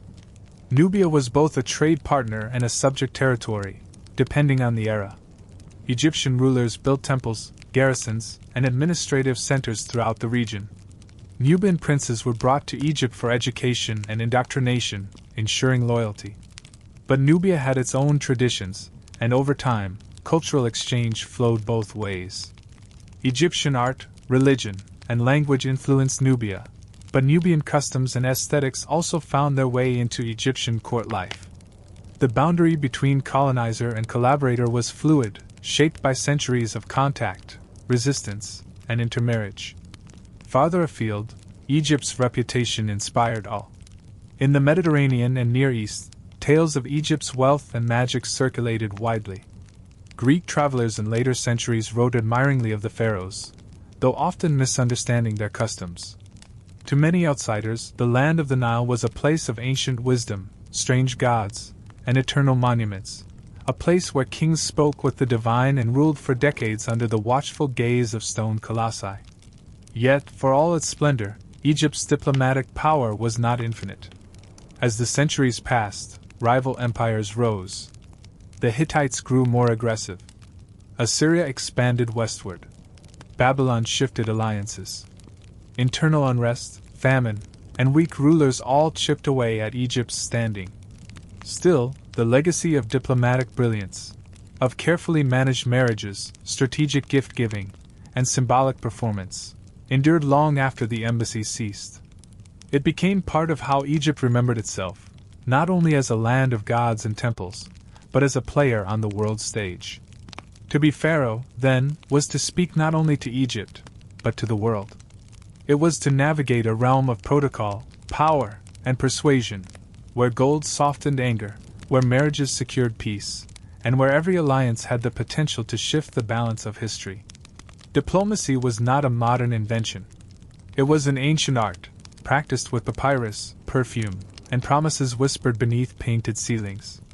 And in the quiet of the throne room, where foreign gifts were laid before the sandals of a living god, the pharaoh remained both actor and audience, watching the dance of nations with a steady gaze, cloaked in linen, bathed in incense, and seated at the center of a world that turned, ever so delicately, around him. For the ancient Egyptians, death was not an end, but a gateway. And for the pharaoh, that gateway was a carefully prepared corridor into eternity, one paved with sacred rituals, magical spells, symbolic architecture, and a lifetime of spiritual labor. In the eyes of the people, the pharaoh was not only a king but a god in transition, destined to rule in the afterlife just as he had ruled in life. But such a transition did not happen on its own. It required years of planning, the coordinated effort of entire priesthoods, and a belief system that wove death so tightly into daily life that the two became indistinguishable. From the moment he ascended the throne, a pharaoh began preparing for his death. This was not seen as pessimism but as duty, for in Egyptian thought, the afterlife was a continuation of kingship.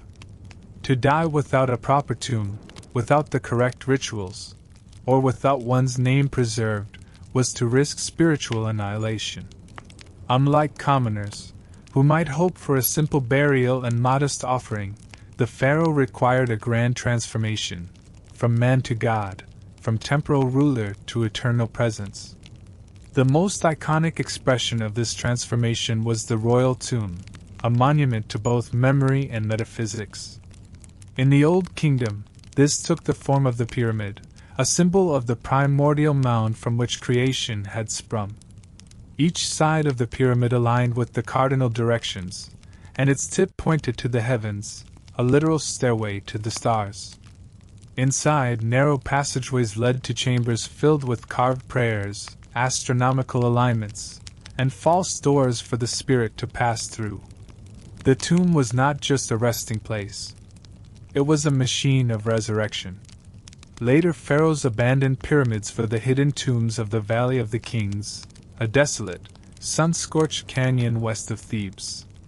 Here, tombs were carved deep into the cliffs, their entrances concealed to protect from looting. Within, walls were painted with elaborate scenes from sacred texts, the Book of the Dead, the Amjad, the Book of Gates. These books were not stories but maps, detailed guides for navigating the underworld, defeating the forces of chaos, and reaching the field of reeds, the Egyptian paradise. Every color, every hieroglyph, every figure had purpose. There were spells in pigment and plaster. Yet the tomb was only part of the afterlife agenda. Equally important was the mummification process, a 70-day ritual designed to preserve the body for eternity. Overseen by specialized priests, the process began with the removal of internal organs, which were dried and stored in canopic jars, each protected by a different deity. The heart, considered the seat of the soul, was usually left in place, though in some cases, it was removed and replaced with an amulet. The brain was often discarded, its role misunderstood, while the body was carefully dried with natron salts, then wrapped in layers of linen soaked in oils, resins, and perfumes. Amulets were placed between the wrappings, scarabs for protection, ankhs for life, and the eye of Horus to watch over the journey ahead.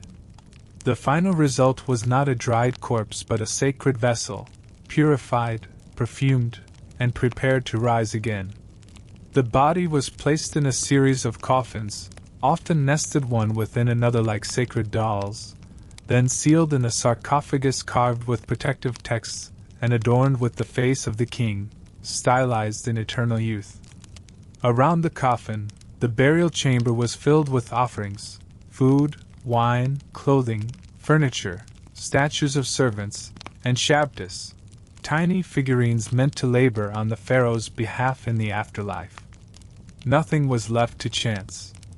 Every object was chosen with care, every spell recited with intention. Overseeing all this were the funerary priests, especially the Sem priest, who performed the opening of the mouth ceremony. This ritual, often conducted using a carved tool shaped like a sacred adze, was believed to restore the senses of the deceased, allowing him to see, speak, eat, and breathe in the next world. Without this rite, the spirit might become lost, mute, or unable to partake in the offerings left behind. The ritual was highly choreographed, involving chants, incense, and symbolic gestures, not performance, but divine mechanics. But even in death, the pharaoh's soul was not safe. In the underworld, a perilous journey awaited. According to Egyptian belief, the Dut was a realm of shadows, filled with gates, guardians, serpents, lakes of fire, and treacherous paths. The pharaoh's soul, or more precisely, his Ka, had to navigate this terrain, using the knowledge inscribed in his tomb and the spells placed among his wrappings. In the deepest chambers, he would face the final test, the weighing of the heart. In this ceremony, the heart was placed on a scale opposite the feather of Ma'at, the principle of truth, balance, and justice. If the heart was heavier, weighed down by sin, deceit, or imbalance, it would be devoured by the fearsome creature Ammit, a beast with the head of a crocodile, the body of a lion, and the hindquarters of a hippopotamus. If the heart balanced or was lighter than the feather, the soul was deemed pure and allowed to enter the field of reeds, a paradise of eternal abundance, light, and peace. Yet the afterlife was not merely about personal reward. For the pharaoh, entering the next world meant assuming a new role as Osiris, the god of the dead. Just as Horus ruled the living world, Osiris reigned over the dead. This transformation was reflected in funerary texts, which often referred to the deceased pharaoh as Osiris' name, a title that marked his divine rebirth. In this role, the pharaoh continued to protect Egypt from beyond, interceding with the gods, maintaining Ma'at, and guiding the spiritual forces of the nation. To sustain this eternal presence, mortuary temples were constructed near the tombs. These were not grave sites but active places of worship, where priests conducted daily rituals to honor the deceased king. Offerings were made, hymns sung, and incense burned. Statues of the pharaoh received the same treatment as living gods, bathed, clothed, and given food. These temples ensured that the pharaoh's spirit remained strong and nourished in the afterlife.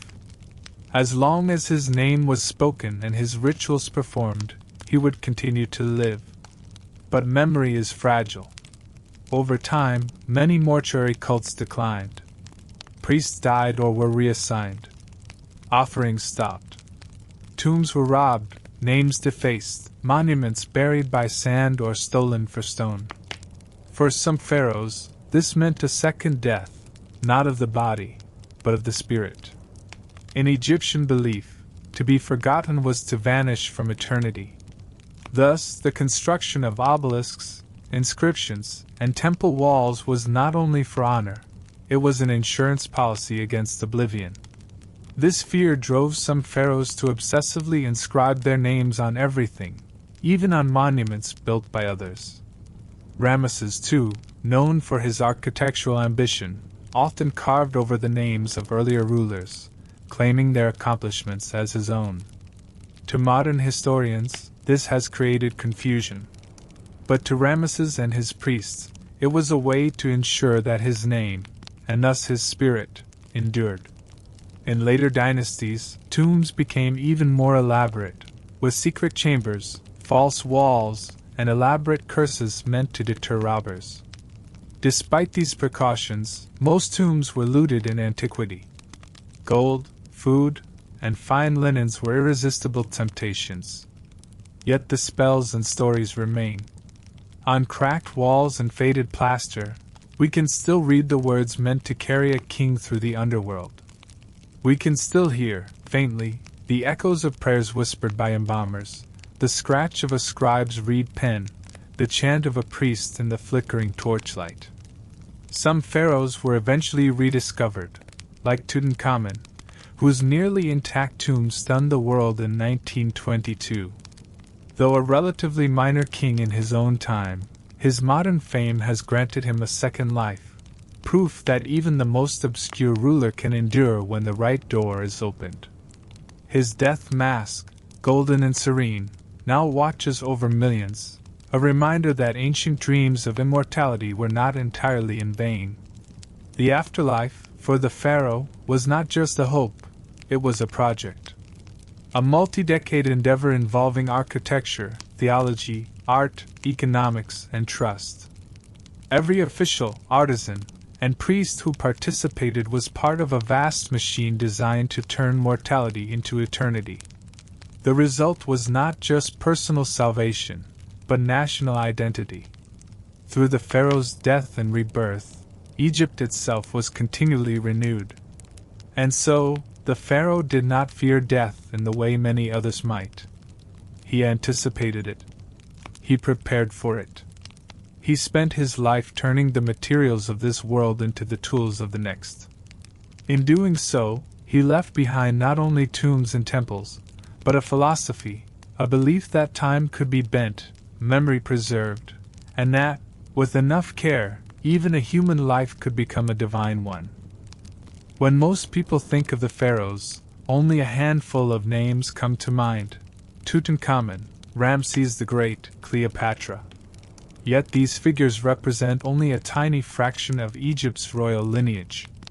The land of the Nile was ruled by dozens of dynasties across nearly 3,000 years, and within that vast tapestry lie rulers whose names were once carved in gold but are now barely whispered, whose monuments have crumbled into dust, and whose stories have been obscured by the passage of centuries. These were the forgotten pharaohs, kings who reigned briefly, ruled during troubled times, or simply fell out of favor with those who wrote history. The process of being forgotten in ancient Egypt was not accidental. It could happen gradually, the result of political transition or changing religious tides. But it could also be deliberate, a kind of state-sanctioned erasure known as damnatio memoriae, the condemnation of memory. This practice involved chiseling out names from temple walls, defacing statues, destroying inscriptions, and reassigning accomplishments to other rulers. In a culture where immortality depended on being remembered, this was considered a second death, one far more terrifying than physical demise. Among the most famous examples is Hatshepsut, the powerful female pharaoh who reigned successfully for 2 decades. After her death, her stepson and successor, Thutmose III, had her images destroyed, her cartouches scratched out, and her name removed from king lists. For centuries, historians believed she had been a minor regent, or a usurper. It wasn't until modern excavations uncovered intact statues and temple reliefs that her full story began to reemerge. Yet even now, large parts of her life remain a mystery, the product of deliberate forgetting. Another case is Akhenaten, the heretic king who abandoned Egypt's traditional pantheon in favor of the sun god Aten. His radical monotheism disrupted centuries of religious tradition and power, especially that of the priesthood of Ammonius. After his death, his successors, including Tutankhamun, reversed his reforms, dismantled his capital at Akhetaten, and attempted to erase all trace of his name. Even the records of his burial are uncertain. For a time, Akhenaten was little more than a footnote, until archaeologists pieced together fragments from his abandoned city and restored his image, controversial, complex, and wholly unique in Egyptian history. But not all forgotten pharaohs were so radical. Some were simply victims of circumstance.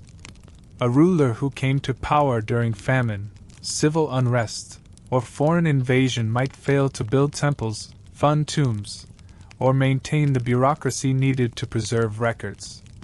These kings, often from the first intermediate period, the second intermediate period, or the third, left behind sparse traces, a broken stela here, a partial name on a potsherd there.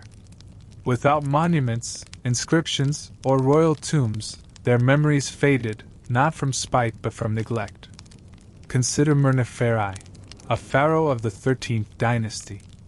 He reigned longer than many of his contemporaries, possibly over 20 years, but his legacy is minimal. His name appears on a few scarabs and inscriptions, but no grand temples bear his mark. He was not hated, merely overlooked. His rule occurred during a period of political fragmentation, when Egypt was divided between rival dynasties and Hyksos rulers in the north. Stability was rare. Resources were scarce. And without the grandeur of monumental architecture, his memory had little to anchor it in the collective consciousness. Then there were the co-regents and child kings, rulers who ascended the throne young and died before making an impact. Some were overshadowed by powerful mothers, regents, or generals. Others ruled jointly with aging fathers and were never the sole power in the land. Their brief reigns are difficult to trace. Names become confused. Titles overlap. And in a culture where every pharaoh was meant to be eternal, a forgotten child king was a quiet tragedy, a flame extinguished before it could cast much light. Some rulers simply reigned in the wrong place at the wrong time. The late New Kingdom and Third Intermediate period saw Egypt ruled by multiple pharaohs simultaneously in different regions.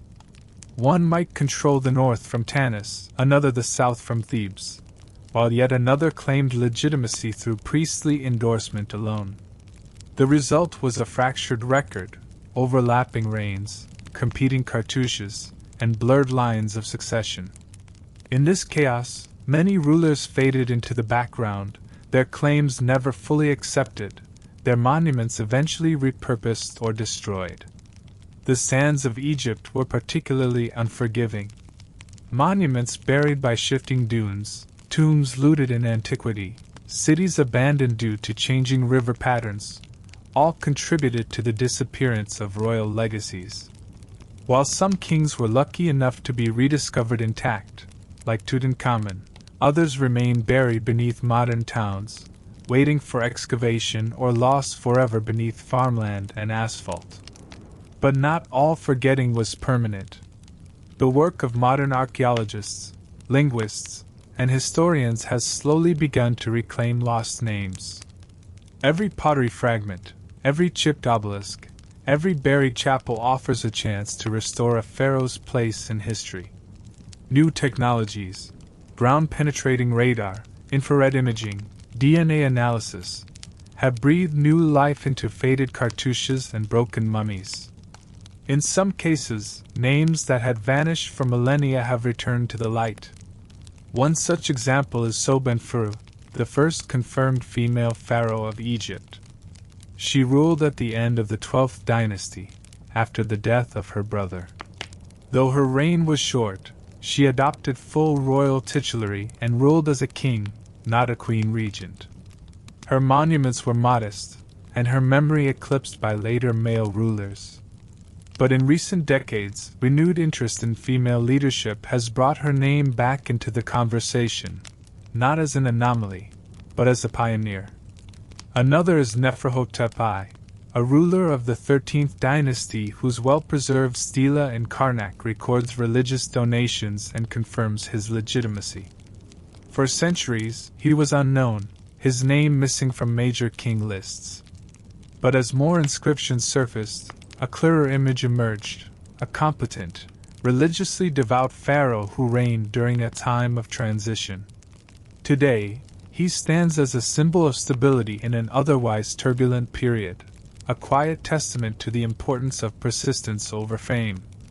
There were also foreign-born pharaohs, such as those from the Hyksos dynasty, who ruled parts of Egypt from the delta city of Avaris. Long vilified in Egyptian records as invaders or usurpers, they were once written out of history by victorious successors. Yet archaeological evidence has shown that their rule brought innovation, trade, and cultural blending. Their legacy, once painted in terms of hostility, is now being reconsidered with nuance. The Libyan and Nubian pharaohs of the later periods were similarly marginalized. Seen as outsiders, they struggled for legitimacy in the eyes of the traditional elite. Yet some of them, like Pi, left behind powerful inscriptions declaring their devotion to Maat and their right to rule. As Egypt's political structure shifted and fragmented, the definition of pharaoh expanded, no longer limited to one family line or ethnicity, but open to those who could wield both divine authority and military strength. Ironically, it is the act of forgetting that has reminded us of how much was lost. For every Ramesses or Akhenaten, there are dozens whose lives remain in fragments, partial names on king lists, anonymous tombs, cartouches scratched out or never completed. Their stories, though dim, still matter. They remind us that history is not just about greatness, but about continuity. That every ruler, no matter how brief their reign, contributed a thread to Egypt's vast royal tapestry. In the silence of abandoned tombs, in the faded paint of collapsed walls, in the sands that shift and uncover a name long thought gone, there is a kind of reverence. These forgotten pharaohs may not have monuments that draw crowds or masks that shine in museums, but they were once the beating heart of a nation, crowned, anointed, obeyed, and mourned. And as we continue to rediscover their names, we offer them what ancient Egyptians feared most to lose: memory. For in being remembered, however late, however faint, they live again. The sun has long since set on the last dynasty of ancient Egypt. The thrones are empty, the scepters still, and the temples stand quiet, open to sky and sand.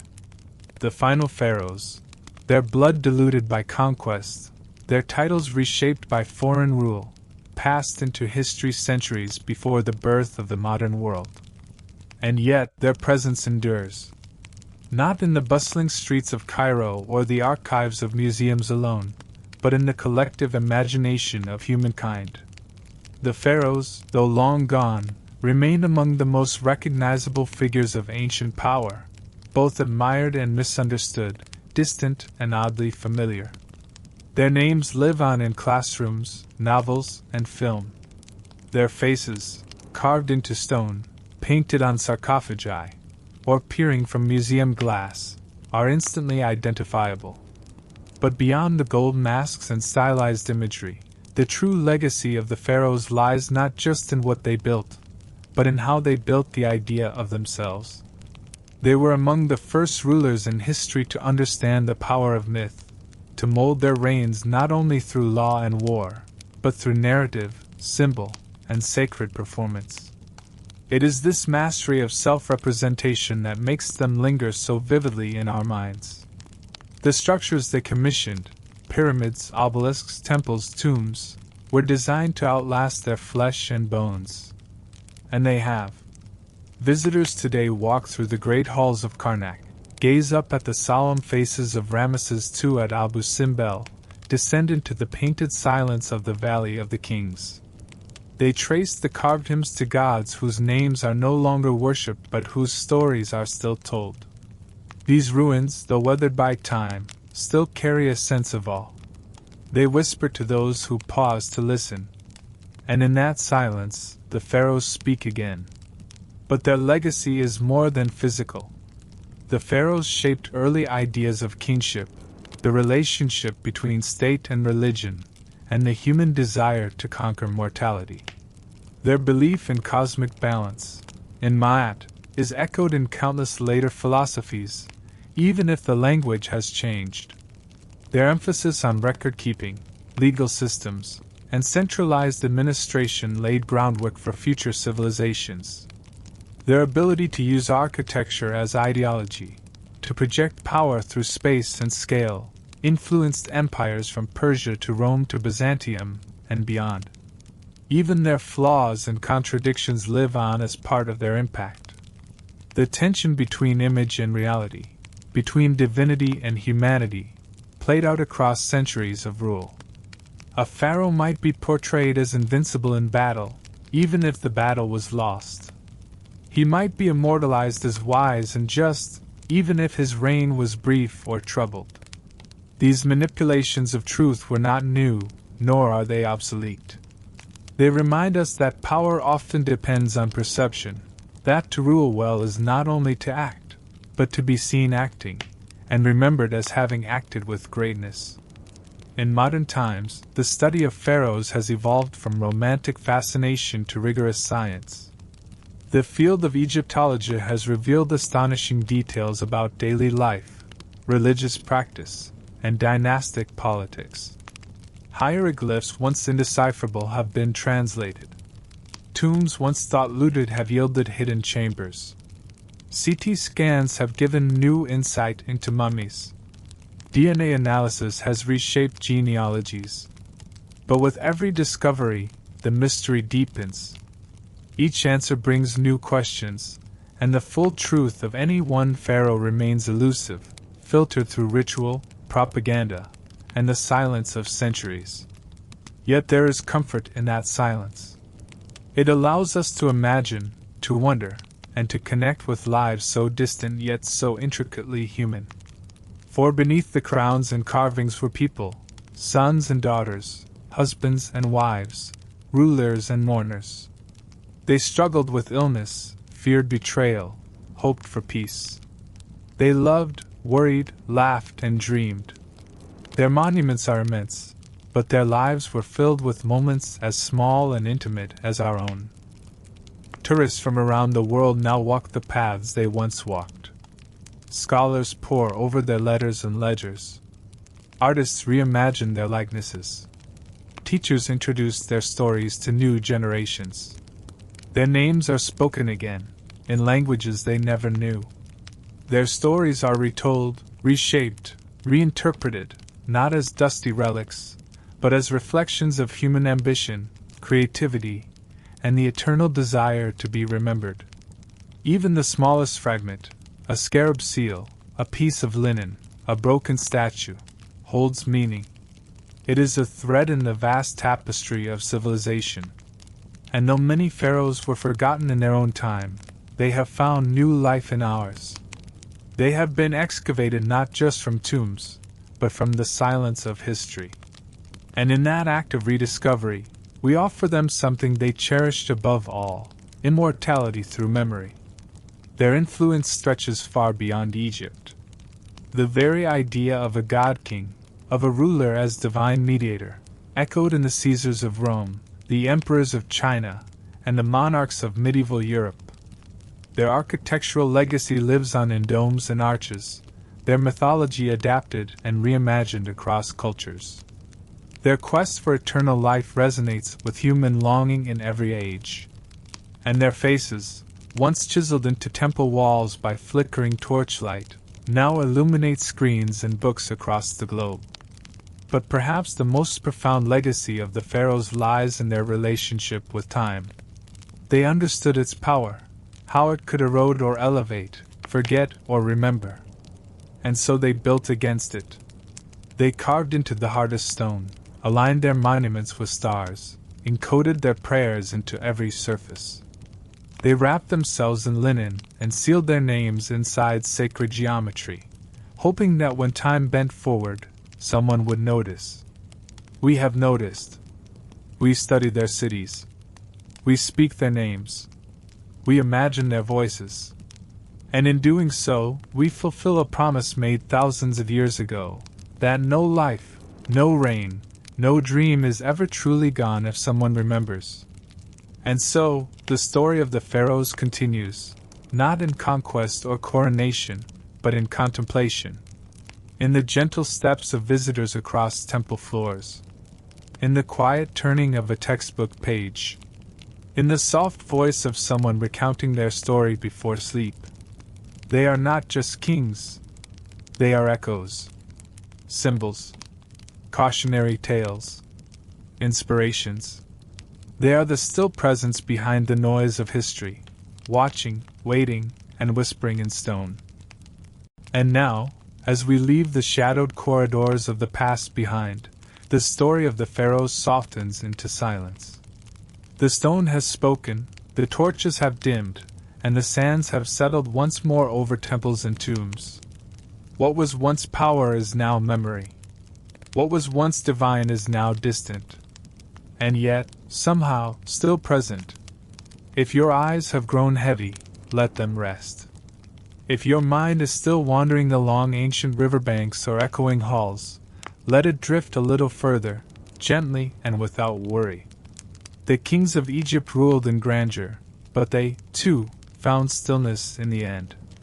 Tonight you share that peace with them, quiet, timeless, and safe. If you've enjoyed this slow descent through history, feel free to subscribe or return when you're ready for another journey. And if you're already asleep, then perhaps that's the best ending of all. Good night, from a time long gone. Sleep well.